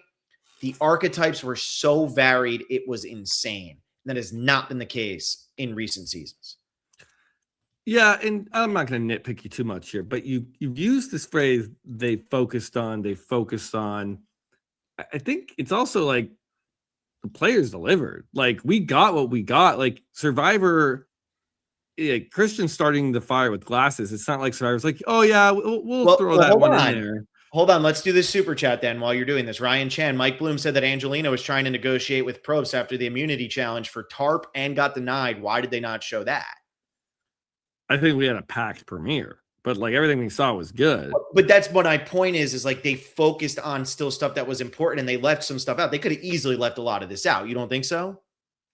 I mean, again, I don't know what was left or left out. And like, I mean, I guess, yeah, but we trust Mike Bloom. Are you sure? He's sure that wasn't like the second immunity challenge? Like I did, that does seem surprising, especially Angelina being the negotiator that she is. And then negotiations with Jeff are like now a formatted part of the post-merge in the new era. Like Jeff loves negotiations. That does feel surprising. But like Christian starting the fire with glasses, and yes, we've seen it before in San Juan del Sur with Dale. Like we've seen it, but the way he explained it with like the concave and the convex, and if you see this way, so like that's gonna work. Like it was such, he did it in the most Christian way possible, and not the religion, but just like himself, you know? So and I think that's where it's like, yeah, Survivor chose the right things. It was a great episode, edited well, all that, but like Colby and Rizzo bonding, like that actually happened. Christian starting the fire, that actually happened. Colch stealing the key out of Ozzy's hand, like that actually happened. And Jeff fired him up at the start. Like, I want everything from you players. Like, we gave you an opportunity on the biggest season. Like, I think he really fired them up. And it seems that it's, you know, so far. And look, we're one episode in, Phil. Next week could be terrible. We might get some. What if the hourglass comes back? I mean, like, we really hope that doesn't happen. But like, there's probably going to be the season's not going to be perfect. They're not going to bat 980 the entire season. Yeah, but like, let's enjoy it. I'm coming out of this fired up. I mean, Jeff's speech at the beginning. I mean, it gave, you know, Jeff put his heart and soul into this one. And I know he's been in some of his press and stuff. You're like, is this politician Jeff? What's going on here? Why can't he just give a straight answer? He put his heart into this one, man. And I think everybody took it very seriously. And, you know, I hope that this is the mode moving forward, because obviously 40, everybody was really excited, but all winners does feel like a culmination. It does. And then COVID happened and it really did feel like you had to start over. But with season 50, please don't give us a worldwide pandemic. Please, for the love of God. But like also, when you look at what's going on with 50, this isn't a culmination. This is we're making our new legends and we're kind of paying respects to some of our old legends. But a person like Christian isn't a legend yet. You might think he is, but Christian, Rick Devens, Mike White, they're not Survivor legends. They're really entertaining players, but they've played one time. They can become Survivor legends. And I think that's what's really happening here and what's developing. So I have really no complaints aside from playing Tetris to lose your vote, which I thought was silly. But yeah, Will's over here, telenovela, we got to get that in there. But yeah, I really appreciated this. And you know, let's talk about the vote. Let's talk about the vote. Finally.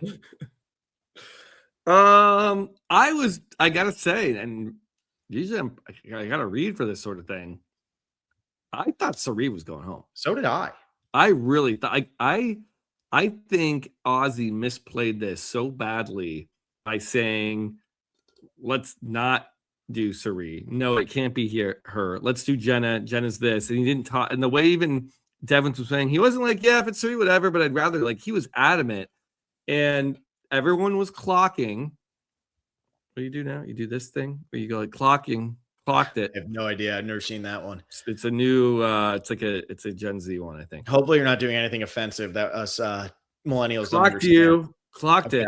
They were clocking that Ozzy and Cirie had kind of this partnership that they've played on 2 past seasons. And Cirie can say all she wants. Yeah, well, I blindsided Ozzy and he had an idol and blah, blah, blah. Like they have a relationship. They go off and talk together. And it was clear that Ozzy was defending Cirie, not like trying to push the vote off of Cirie. And look, if he did it in a more smooth way, I'd be like, yeah, get rid of Jenna. Jenna's playing hard. Jenna's tossing names out. I think Christian made a good point. Like, okay, we get rid of Cirie. That's the name Jenna tossed out. Who's Jenna tossing out next? It could be any one of us. I do think that Jenna was absolutely a threatening player that you want to get out of the game. And somebody we said would have a very, very not, what do we put her in? Like, not a very good chance to win, like a long shot. Just because if you let her get to final tribal council, someone who first played on season 1 is now sitting in the final 3 of season 50. Like, unless they're a complete goat, and Jenna would never play a goat worthy game. No way. Yeah. Like, she was going to win if she got to the end. So, like, I think there's a lot of pros voting on Jenna, but man, why not split up the duo of Cirie and Ozzy, especially when Cirie messed up the challenge? So you have this like cover of not even being like strategic or unloyal. Just like, you know what? I just want to win challenges. I'm just going to be Joe and say, we need to win challenges. I don't want to come back to tribal council. We can't lose another member. Like, Cirie killed you there. And Cirie clearly has a relationship with Ozzy. Once Ozzy's name got tossed out, I was like, that would be insane. That would be an epic blindside. That would be epic. That was what? That was before Genevieve found, because Genevieve found the idol after the next day after the vote. Yeah. Like, what if she gave it to somebody who was voted out? What happens in that situation? Yeah, that's true. I guess she had to have been told that Ozzy was still in the game, right? Like, she had to have been told Jenna was gone. Because here's what I will say. You know, Cody Brayman says Cirie is one of the best reads ever, one of the best players maybe, and I've never seen her look more nervous. I thought Cirie was in danger, and for me, this was the first time Cirie didn't work herself out of that danger. It didn't feel like Cirie did it. The reason that this vote, at least from we saw in the edit tonight, the reason that this vote went to Jenna instead of Cirie or Ozzy was strictly because they wanted it to be unanimous. And because Ozzy and Cirie weren't going to vote for each other, they could get everybody else on board to vote for Jenna. So it's a 7-1 vote so that if there's a swap or if there's chaos or whatever, there's tribe unity. If you vote out Cirie, Ozzy's on the outs. If you vote out Ozzy, Cirie feels like she's on the outs. Now, I think Cirie might have been able to get over that faster. We've seen Ozzy be a hothead in past seasons. However, I do feel that was the primary reason. Christian says it. And Devens and Christian seem to decide that was the moment. A dirty vote. I've never heard the phrase dirty vote, but it makes so much sense. And Phil, I had not really thought about that. That's why you're the specialist over here, man. I mean, I'm a specialist too, but good job clocking that. I've been rambling so much, I had to get something right. No, I mean, that's it. They wanted to come back and have tribe unity, but like, is that even wise? Like, I get that it makes the game more comfortable. People are in happier situations. There's less tension. But like, if I'm out there, I kind of don't want the unity.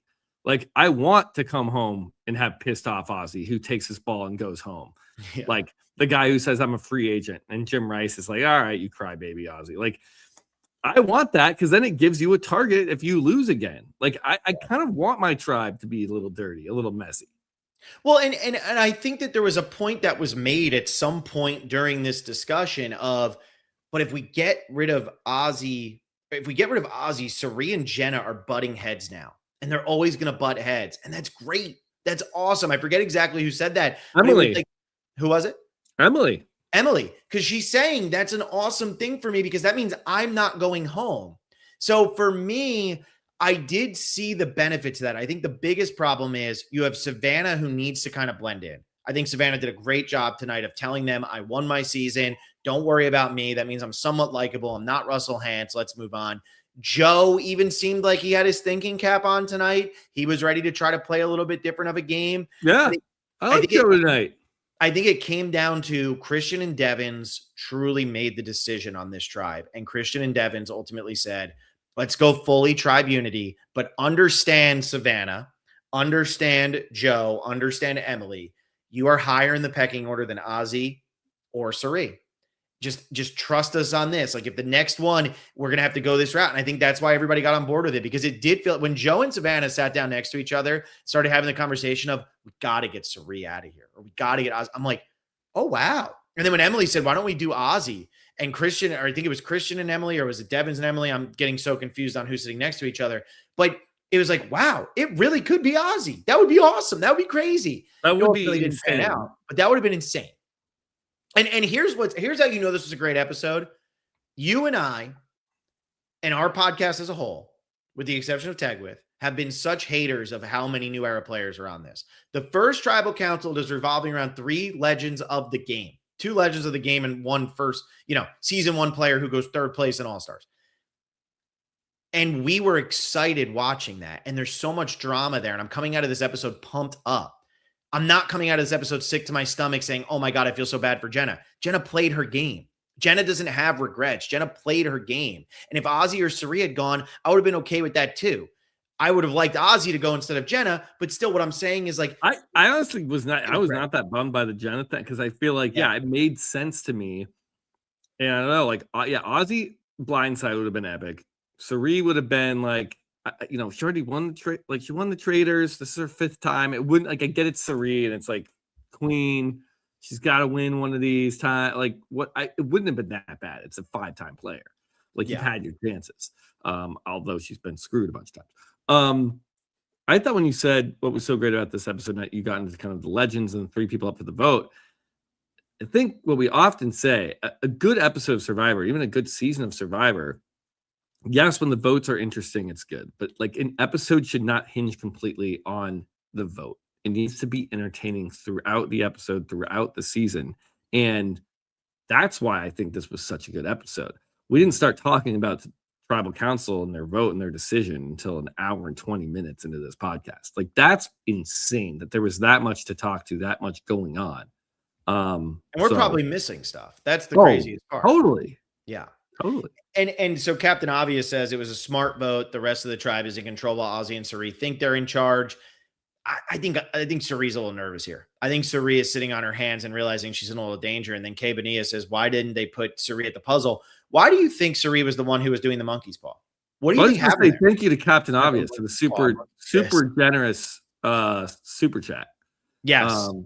Yeah, you're just rattling them off, and I know we're reading the super chats, but some stand out more than others. So thank you, Captain Obvious. I'm over here talking about the monkey's paw instead of the monkey fist. Monkey fist, everybody. Why do you think they chose her for the monkey fist? I was so confused. I almost want to like go back and like look through Cirie's challenge history and be like, okay, she must have been like forced to do this at some point in one of her Survivor seasons where she's like, oh, I've done this before. Let me do it. And that's like the only thing I can think of, because there's no reason why you would put Cirie up for the hero moment. Yeah. James Barber says apparently she volunteered because she did an AU versus the world. That's how much I remember AU versus the world. I mean, yeah, I mean, it's one little part of a challenge. You probably don't remember that. Where are people getting all this quick information? Dude, Survivor fans, we're big fans, but like there's some people who just have that knowledge. I will say I was doing the 50 questions on EW today. No, but the comment was apparently she volunteered because she did it in AU versus the world. That's not saying, oh, I remember her doing it in AU versus the world. It's yeah, I don't know. She's saying that's the reason why she chose to volunteer. James Barber says Mike Bloom, because this is when Bloom and Dalton and Sharon and all them are still out on location. Okay, so we're getting kind of like behind the scenes reports. So people are probably reading. Jesus, I got to remember that that's there now. People are probably reading their the exit press while they're also listening to us. Got you. Yeah, man. I've been so like there's been all these parties, and I did not do a single preseason interview. Like I read a couple articles like really quickly, but I didn't do deep dives. I didn't watch the social media content. I really came in being Survivor's on today. I'm excited. And so that when it started and it was 50, it kind of like hit me in the face, like kind of knocked the wind out of me. It's like, whoa. Like I was not really prepared for how awesome this would be and the tears that would be flowing. Yeah. Everybody was talking about the 5 minutes yesterday, the preview. I didn't watch any of it. I didn't want to. I just wanted to sit down. I didn't want to go on. Like I just really, and I've been that way as a fan now for probably since the new era. I've been a very offline. I just watch the episodes and I obviously come on and chat with you. But I remember in the 30s, man, I was on Reddit and Twitter and like just going every interview, every podcast, every article. And it was kind of refreshing just to let this thing blow me away. Yeah. And the other bit of behind the scenes, James Barber says Kyle went back to help Colby get up before he got hurt. Brutal. So Kyle was already at the top. Colby was the last one. Colby couldn't get up there. So Kyle went back and helped Colby up. And then that's when Kyle went to do it and tears his Achilles. How do you think I'm curious your thoughts on like the challenge, like how Jeff handled it, like during the challenge. Like I thought he handled it as well. I think you have to stop the challenge there. I do too. Cause I was wondering if anyone was going to be like, they just have to pick Kyle up. That's the rules. But it's like, I think it's really smart to stop down, check what's going on, because Kyle's got so much adrenaline. Like if it thinks he's fine and it's just hobbling and he damages it further because you didn't stop it, like that could have been really bad. They did it for Courtney Moon too. I mean, this has happened one other time where they absolutely had to stop things. We've stopped down before in challenges. Like that's happened. Yeah, but that one was really early in the challenge too. That's what I'm thinking of, is like we've stopped other challenges before, like James getting hurt, but that was, a segmented challenge, and Penner got hurt. They looked at him after, and Caleb obviously got hurt, but Caleb was at the end, and they stopped Russell Swan, but Russell Swan passes out. So that's a little bit different. But Kyle, he couldn't put any weight on, and you could see that he just had that panic. And then I think that, it looked bad. It did. It sounded bad. Like too. When he fell down, I could like almost see it. I'm like, oh, like that did not look good. Yeah. Yeah, he landed so funny, and he landed like a basket, like when basketball players do it. Like he just landed awkward enough. And I mean, again, I know we talked about Kyle at the beginning, but I really, really, really, really feel bad for him. I feel so terrible for him. It's such a bummer. It's such a bummer. So he got pulled from the game. And I mean, he's like, I even love how he's just like, what can I do? Can I keep going? Can I keep playing? Like, what, like, is this life threatening? Is this going to keep me like permanently injured? Like, what's the deal? And I thought they did a good job of explaining it to him in a way that it wasn't really well explained with Jake last season, as we talk about a lot, at least from a viewer perspective. I thought they did a good job of explaining why Kyle had to go home here. Yeah, so. No, I understood this one for like way more than the snake. Yeah. User something. Love your commentary. So excited for this season. I have to put another one up here, and because I missed it, but this is Monsieur Cherry. Switched my name for you, Phil. Hope this can mend the fence. The OG tribal music was unbelievable. Super excited for this season. That was awesome, guys. That tribal music had me with chills. Brought me back immediately, man. I mean, I loved it. And also, let's talk about the fact that they were cutting to BB Anderson being voted out of Survivor while we were at tribal. Yeah, it almost felt like, I don't know, it felt not scripted, but just kind of like serendipitous that like all these things were happening and that they could like that Ozzy and Coach just happened to be the ones volunteered. Like maybe if you think about it hard, like, yeah, that's probably bound to happen. I don't know. Coach has never been considered like the top challenge competitor. Like Jonathan is on your tribe. Yeah. Like, why did Coach get like having Coach Versace? And they can flash back to the final tribal council of South Pacific. You know, we have Jenna going to her first tribal council. We're at the first tribal council. Like so many things. And again, maybe if you really look at it, it's like, yeah, no matter what was going to happen, they were going to have these things to flash back to. But it all felt like it, I don't know, it felt kind of magical. It felt like it all like fell into place. When they all yelled South Pacific, it's just like, here we go. Like I think Rizzo yelled South Pacific. I thought Season that was 23. Yeah, everybody loves South Pacific. Yeah, that was really good. So I'm going to talk about this. What else do we want to talk about here? Because I want to get into this prop bet game since it's new, since we still have so many people who are listening, and I want to kind of explain it. Because if you want to sign up, you can sign up to get into episode number 2. You're only a little bit behind. I think the high this week is just 3. So there were 10 questions. 10? That's it. Dude, tough game. Are you telling me I got 3? I don't think you got 3. Well, I don't actually know what you got. I got to look at it more thoroughly, and it might not be totally updated because it updates. I'm putting the answer in, and it takes a second for it to load. But so this year we did the prop bet game differently. Last year and previous years, we've been doing the prop bet game as something that you do before the season begins, and then once it starts, you can't change your answers. You can't get in. You take what every player wants. We decided to change it up this season, so we're over on Real TV Fantasy. It's going to be 10 questions every week. Obviously, you missed episode 1 if you missed episode number 1, but then episode 2, episode 3, we're just going to keep on doing these 10 questions every week. I'm going to put the questions out probably on Saturday or Sunday, so you'll have plenty of time. I'm going to be doing an episode every Tuesday, so at least you'll be able to see that. And Devin Gray wants us to get into Tribe Dynamics. We'll do that after I talk about this real quick because I just want to make sure people know that this is a thing. And so on Tuesdays, I'll be doing a podcast. I have Survivor Analytics, Clyde from Survivor Analytics coming on with me on Tuesday at 6 p.m. So I just did one with Russell Muscle TV. So you'll always know the questions. You can either listen to the podcast, you can just sign up on Real TV Fantasy and you'll see them. This week, the questions were who will have the most confessionals this week. That went to Ozzy. And then the second one, so there were a couple questions that actually didn't have any answers, just so everybody knows. So that just means everybody got a 0.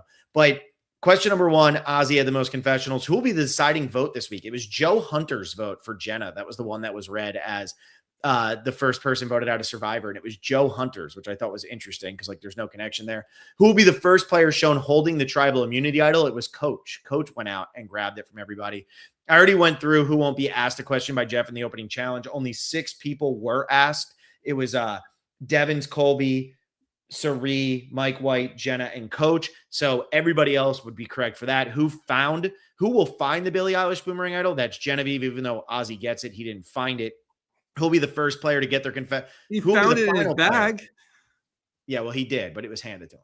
Who will be the final player to get their first confessional in the premiere? That was Camilla. Who will participate in a puzzle? We're not counting Aubrey here because it's not a puzzle. So Chrissy, Christian, Angelina, Genevieve, Emily, and Camilla. Who will mention a player not on season 50? No players were mentioned not from season 50 except for by the background and Jeff. So nobody else said the name. Oh, did Jenna never mention BB?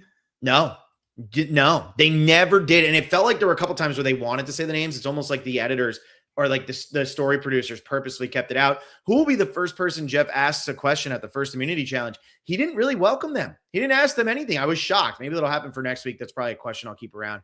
And then other than Mike White, who will mention the White Lotus, Christian and Chrissy both did that. So this is going to be a fun game. We're going to be doing 10 questions every week. So just something that if you want to do something a little bit different than a fantasy game and you haven't signed up, power rankings will be back starting this week. I'll have that link out to our top tier patrons for everybody starting tomorrow. So make sure you keep an eye on that chat over on patreon.com. But let's talk about the tribe dynamics before we get out of here. Will, or do you want to do prop? Are we going to do like a podcast for the prop bet? Every Tuesday. Every Tuesday. Yeah. Okay. I didn't know this. You didn't let me know. I mean, I know that everybody's schedules are crazy. So Tuesdays that's what I'm doing. Survivor Analytics Clyde I have on next Tuesday. So if you want to jump on, I'm pretty much getting guests from people within the community who are just, jumping around. I like it. I mean, if I'm free, I'll hop on. It's a different style, and I think it's a little bit more fun. I mean, we have 200 just to put this in perspective. Last season for our prop bet game, we had 85 people, and I guess that style had gotten stale for people because for this one we have 290. Wow. So it's Survivor 50. That's pretty good. I think there's more excitement around 50 than 49. Yeah, I might be going out on a limb there. Much like I can't click it. Oh, I froze. Did I lose you? There it is. This season's prop bet is such an improvement, much like Bill's camera. Everyone needs to get in on it. There you go. There you go. You get a new Somebody camera? the camera. Yeah, I froze there. Can you not tell? It's so obvious. I mean, you're zoomed in. It's closer to your face, I feel like. Yeah, that's just because of how the camera is. It's as zoomed out as it'll go, but it's so much clearer. It's insane.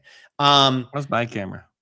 You look exactly. You're just as fuzzy as always. So let's talk about the tribe dynamics coming out of this episode, and then I guess that'll be how we wrap it up and move on.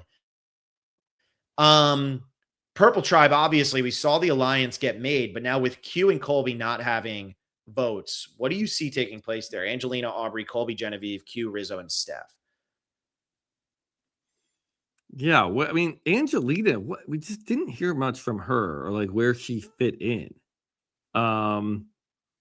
We didn't really hear where. I mean, basically, it was like if you're in that 5, you're good. The other 3 being Angelina, Aubrey, and Rizzo. Are we left to assume that Angelina, Aubrey, and Rizzo are like together? Are they in a thing?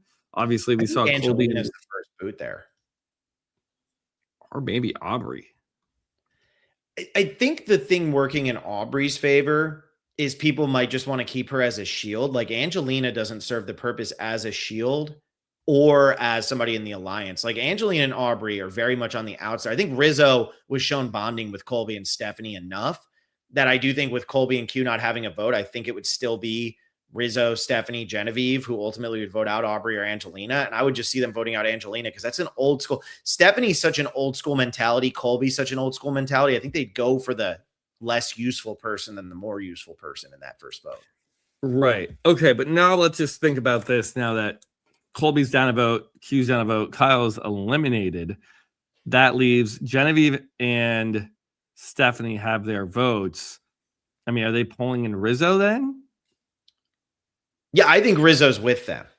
I think Rizzo and Colby having their moment was in this edit because Rizzo and Colby are actually together. Colby having that he's annoying and then Rizzo getting almost immediate redemption and the two of them bonding over that, I think is huge. Yeah. Okay. So I'm distracted, Will. M Wild with $50. You guys crushed the whole lead up to 50, and I'm super pumped for all the coverage for what's hopefully a great season. Thank you so much for that one. That's a huge one. Amazing. We appreciate that. Don't cancel that credit card. So yeah, no, that I really appreciate that, Michael. Really do. So I think Angelina and Aubrey are on the outs there. I mean, Aubrey didn't have a great episode here tonight. Angelina, we didn't hear from. All we saw from Aubrey was that she like told Genevieve to Genevieve's face that like I don't get good vibes from you, and like that's just not like that's not smart. Same social game as Co-Wrong, man. Just like I don't know. Genevieve seemed like she wants to work. Like Genevieve felt like she was doing all the work in that conversation, saying like, "You're dangerous, I'm dangerous. We could be a dangerous duo together." And Aubrey's like, "Yeah, but you're dangerous. I don't like that." It was like, "Oh, all right. Well, screw it. I'm gonna go hang out with Stephanie, Colby, Kyle, and we also have Q and Riz God probably with us too. So it's gonna be you or Angelina. Bye." Like, and obviously, I'm gonna sweat Colby every week because I just love Colby so much. But maybe Colby and Q aren't in the worst spot without their votes here. Because Aubrey and like, yeah, why would Genevieve work with Aubrey and Angelina after that? Why would Rizzo go against Stephanie and Colby? It doesn't make sense. Maybe Q could be in trouble, but I doubt it. Q hasn't done anything to piss anybody off. Q's upset that he just lost Kyle. To me, it feels like they lost their votes. They're only losing them for one tribal. I think they're gonna be okay. Yeah, and it really, I mean, I know we like the personalities and the social politics and strategy. Like, I do think challenge performance does matter. Yeah, and I know it didn't tonight with Cirie versus Jenna, but it could just come down to like who messes up in the challenge. I know that's boring, but like if you have a solidified alliance and you have two people on the bottom, that's often the case. But we really don't know where Angelina stands. Like Angelina could have some sort of alliance with like Q, Rizzo. Like we just don't really know. And the one thing that I will say for Aubrey, because I'm seeing this here from Gardy, Aubrey was it just the edit? She can't be that bad. Do remember Aubrey's first episode was awful in Co-Wrong. By the end of that season, everybody her end of extinction stint was like really bad. But the reason I bring up Co-Wrong is because then by the end of the season, most people thought she should have been the winner of the season. All of you were wrong, but most of you thought she should have been the winner of the season over Michelle. In her first episode, I mean, she has the panic attack. She breaks down. Aubrey gets stronger as the race goes on. She just needs to avoid tribal for a little bit. Right. Do you think we're getting 2 tribal councils next week? Like, are we down to 20 players by the end of next week? I think so. We were talking about this. I think the 3rd episode is called Did You Vote for a Swap? So my prediction is next week it's just 1 vote out. And then they do a tribe swap, and that's when they do 2. Because it'll be 21 people, 3 people, or 7 people on each tribe. And I think they'll go from there. And that's when you might start to see 2 people going home. I think they wanted to get as much out of everybody as they can. Like, this is such a big episode. Yeah, you lose Kyle, you lose Jenna tonight. But, like, this season, I think you really, really, really should be trying to get as much as you can. So I think they're going to slow play it really early, speed up a little bit in the middle, and then slow play it towards the end. That's just my prediction. I could be totally wrong. Yeah, and I'm like, for the most part, think that's a good idea. Like, don't just start shedding numbers quickly because you need to. Obviously, the later you go, the vote outs are more important. And so to like kind of rush through later vote outs cannot be good. But if they do it kind of like the early side of the middle of the season, then that's probably the best point when you're going to get your double boot episodes. Mm-hmm. But Phil, not for nothing, we did kind of get like a first half of the next episode with how this episode was edited tonight. Yeah. Like, does Kyle's medevac help us in that way? Where like we already saw Genevieve find an idol and give it away. Like, we've already seen the morning of the next day. So like we're further in the future than we usually would be. And obviously if Kyle's medevac doesn't happen and there's another, like, who knows how they put the pieces together. But knowing that like next week we can start our 90 minutes, I actually think next week's 2 hours. Oh, it is? Yeah, I think it's 2 hours. Okay, if it's 2 hours and we're starting as late as we are, where like you can almost open up with the challenge or like a little bit of camp life, you can get to hey, and maybe it's an immunity challenge. If you're opening with immunity challenge, you are certainly not just voting one person off in 2 hours.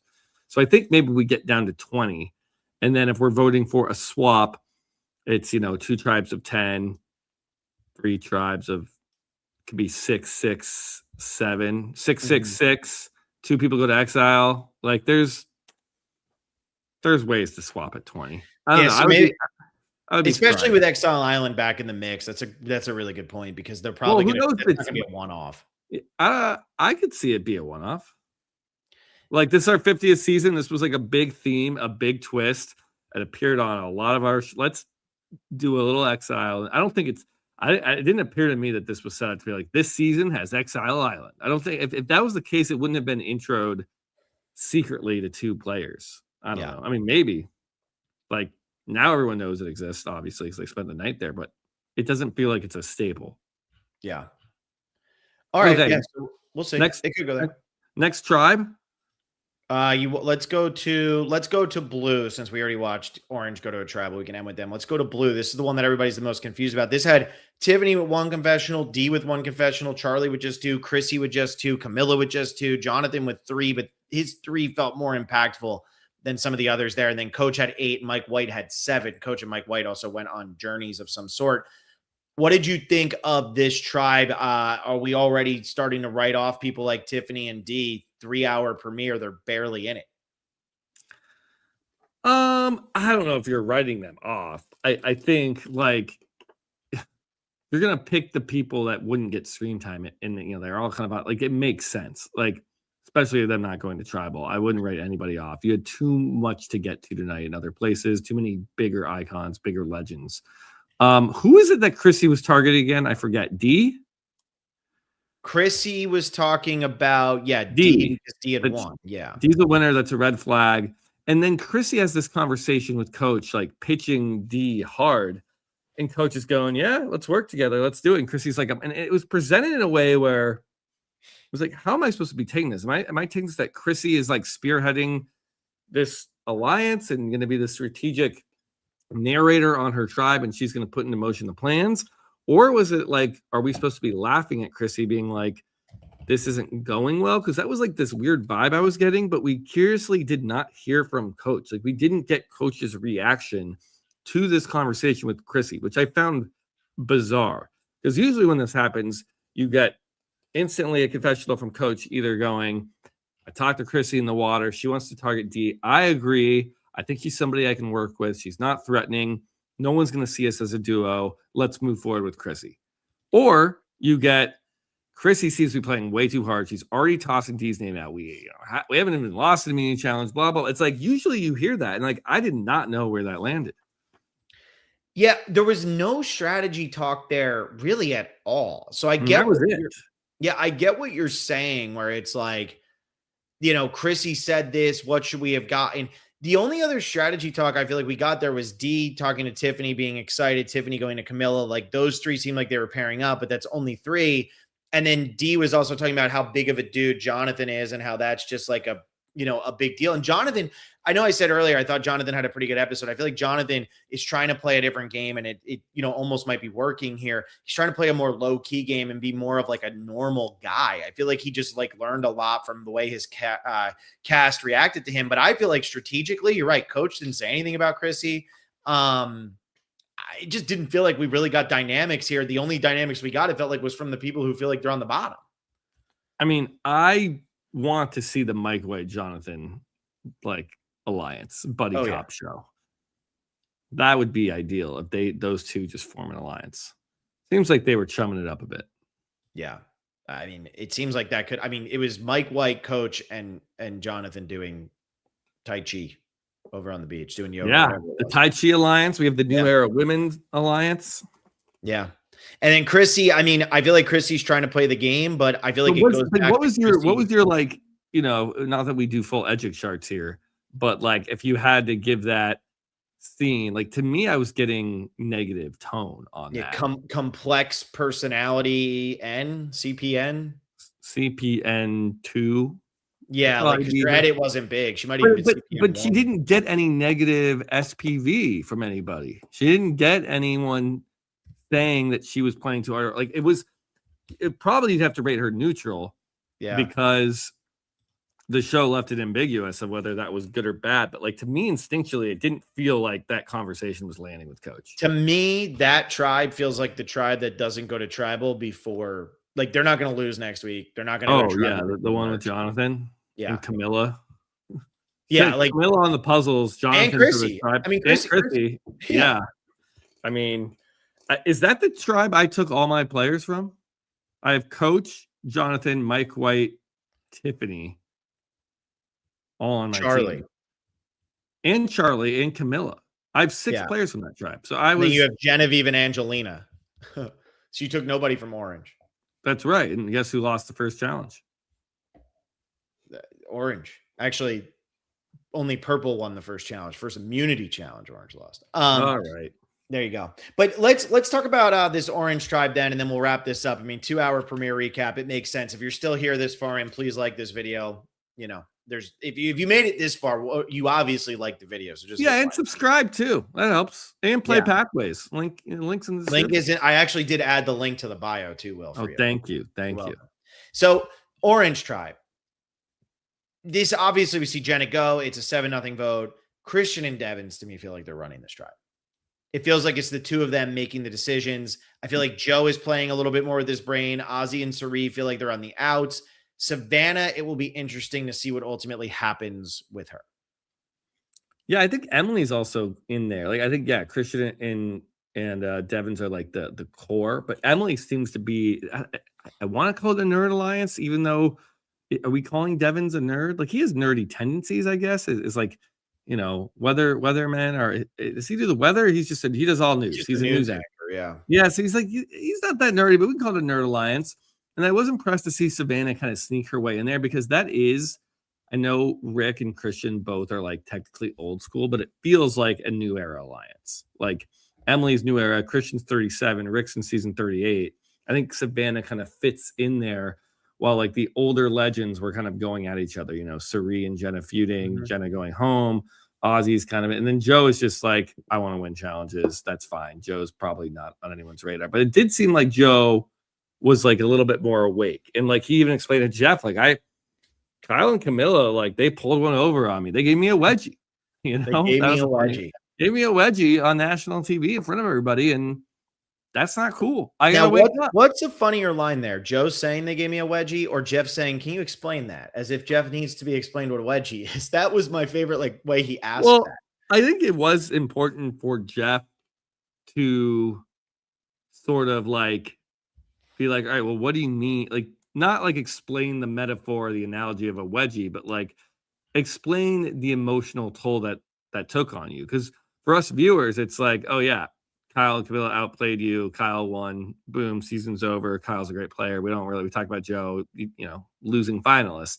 But like to Joe, that's his story is a losing story and one that he cares about deeply. So like I like that Jeff elaborated. And then Jeff I felt like kind of took a jab at Joe because Joe says, I hope we can all come in with a blank slate. And then he immediately goes, Christian, what is this guy talking about? Blank slate? Yeah, right. And kind of like, Joe, you have no idea how this game works. Like it kind of felt like that a little bit. Yeah. I mean, that could be part of it. I know Jeff loves Joe, but I mean, I think that could be part of it, but I don't know, man. I feel like Joe, did you feel like Joe came out of this like looking bad? No, I think he was more like in tune or like aware with like how he should be thinking about the game. But I will say that tribal council line, like for a returning player to be like, yeah, we should all come in with a blank slate, and Jeff being like, Christian, are you guys going to do the blank slate thing or what? And Christian's like, yeah, no way. Yeah. Like it's, when he asked Katie in Blood vs. Water, and because Katie says the line, it's like, oh, they're doing their little strategy thing over there. And Jeff's like, Katie, what do you mean the little strategy over there? That's the game. This is Survivor. Like, yeah. And she's like, well, I'm not included, Jeff. And like, that's it. And he's like, all right, but like, get the game. It felt a little like, Joe, blank slate. What are you talking about? Like, you clearly don't get this. Not that Jeff's mad. I'm just saying it's like he's almost like trying to coach Joe a little bit there. Yeah, be like, Joe, wake up, man.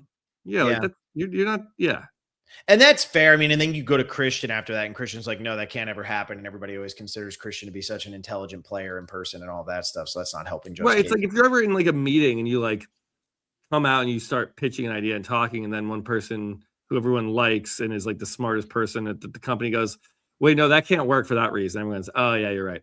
And you just go, oh, like, oof. You just feel that. Yeah. I don't know what that feeling's like at all, by the way. Who do you think would be the next person to go from that tribe? I mean, it's gotta be Suri, right? Now, what if Ozzy can't play his idol for Suri? That's right. That's why I'm kind of annoyed by that. It's like, just make it a real idol. Like, interesting. Yeah. All right, we're almost at 2 hours. I got to do like 6 more hours of podcasting this week just on this episode. So, who are you digging deeper with? Davey Rickenbacker. Amazing! Wow, yeah, that's a good one for digging deeper. Really stepped up. Yeah, Davey, 7:30 p.m. tomorrow night. He will be here talking about this episode and all of that. We're trying to get it on TikTok Live as well. His TikTok Live, not ours. And then Sunday was going to be Soap Polarity. She moved to the 8th. This Sunday is going to be Mitch instead. That'll be at 11 a.m. Eastern time. Obviously, we'll get his thoughts on Kyle and all that went there. Yeah, I mean, you've got game with Kyle and Joe and Camilla. So you've got 3 48ers and you've got 3 37ers. Like the seasons that are most represented, you snagged up right away, Phil. Well done. Look at you. Thanks, man. I tried my best. So we got those two. And then Friday night, obviously, McKenna and John will be doing the Survivor Rewind. I'm curious to see what they'll end up choosing for that. And Will and I will be doing Traders Recap Friday at 5 p.m. Eastern time. That's when it's going to be, right? That's what we've decided. Probably. Yeah, and I'm sorry. I wish we could do it earlier, but yeah, there's just no way. House of Villains premieres tomorrow night. I know we have there's so much going on. I don't know. I guess it's smart because there's buzz for reality TV right now. And we have Tyson, who's a big, Survivor Legend is now on House of Villains. So maybe there's some connection there. But like, yeah, the Traitors finale is tomorrow night, but I won't be able to watch until Friday and recap it Friday. Yeah. So it's going to be Friday. So we'll do it at 5 p.m. Eastern time on Friday because we want to get Will and myself both on there. Blake will be on the podcast tomorrow. Cale Donnelly. Don't worry. He's there for Digging Deeper. Blake's still in on Digging Deeper. He still shows up. Yeah. So busy week coming up. Patreon.com/The Specialist. If you want to play in our power rankings game, top tier patrons can play in that moving forward throughout the entire season. And yeah, we got a whole bunch of other stuff going on in there. I got my first after show tomorrow. I'm doing some Australian Survivor stuff on Fridays, casting perspective, Survivor Rock Draw. We got Teg Talks. Will and Tegwith just put out pitches this past week. Every Season Matters. San Juan del Sur starts tomorrow. We just got through Cagayan, so we're starting San Juan del Sur, and that'll go through most of the month of March. So yeah, and then Tegwith's live with Matt chat on month. People are asking. You're right. We have so much. Let me go in order here. You ready? Tomorrow, Cody Brayman is Trader Season 4 worth watching. I stopped after the premiere. It got so much better. It's my favorite season of the American Traitors so far. Yeah. So in order, what we have coming up is tomorrow night, 7:30, Davey, myself, Blake. Friday, Will and I at 5 p.m. Trader Season 4 finale recap. Then McKenna and John will be podcasting Survivor Rewind. Sunday, me and Mitch, 11 a.m. power rankings for episode 2 of Survivor 50. Monday, Tegwith live Matt chat with Abby Maria. Whoa. Yeah, big one. Tuesday, myself and Clyde from Survivor Analytics doing our prop bet game. Maybe Will, if he can jump in, we'll see if he jumps in there. And then Wednesday, we're back, Will and I, at probably 10 p.m. Eastern time. God, it's 1:08 in the morning. I am so jacked up from this episode. When's the House of Villains premiere recap? Well, I love you, man. I love you. I tried so hard during season 2, and I look, I appreciate the show, but that is too Bravo-y for me. That's too E for me. That's me. But you know what? Maybe I'll recap it because of Tyson. Also, like, Hatch was out so early last season, so that didn't help. I did watch all of season 1. I thought Fair Play was really fun. I thought season 1 was really good. So, yeah. Well, maybe, I don't know. Maybe there's some way we can cover House of Villains. Everyone should tune in. Season 3, I think, is going to be. I think it's going to be our best season. So yeah. If everybody wondering, Will worked on House of Villains, so he's like, "Come on, guys! Like, let's, It's a big one. It's a big one. But yeah, Blake and I did it. And then last season with Dondi and Australian Survivor, which I didn't even mention. McKenna and I are going to be doing Australian Survivor recap at some point next week too, because we just did week 1 of Australian Survivor. So it's just chaos. And last season we had Australian Survivor, that, blah, blah, just kept going. So look, this was a great episode. This is a great premiere. I'm stoked about season 50. I'm stoked about where this is going. So stay tuned. We got nonstop coverage coming up. Keep on listening. And I'll see you all tomorrow night, 7:30 p.m. Eastern time with David Rickenbacker as we dig deeper into the premiere of Survivor 50. Bye, everybody. See ya.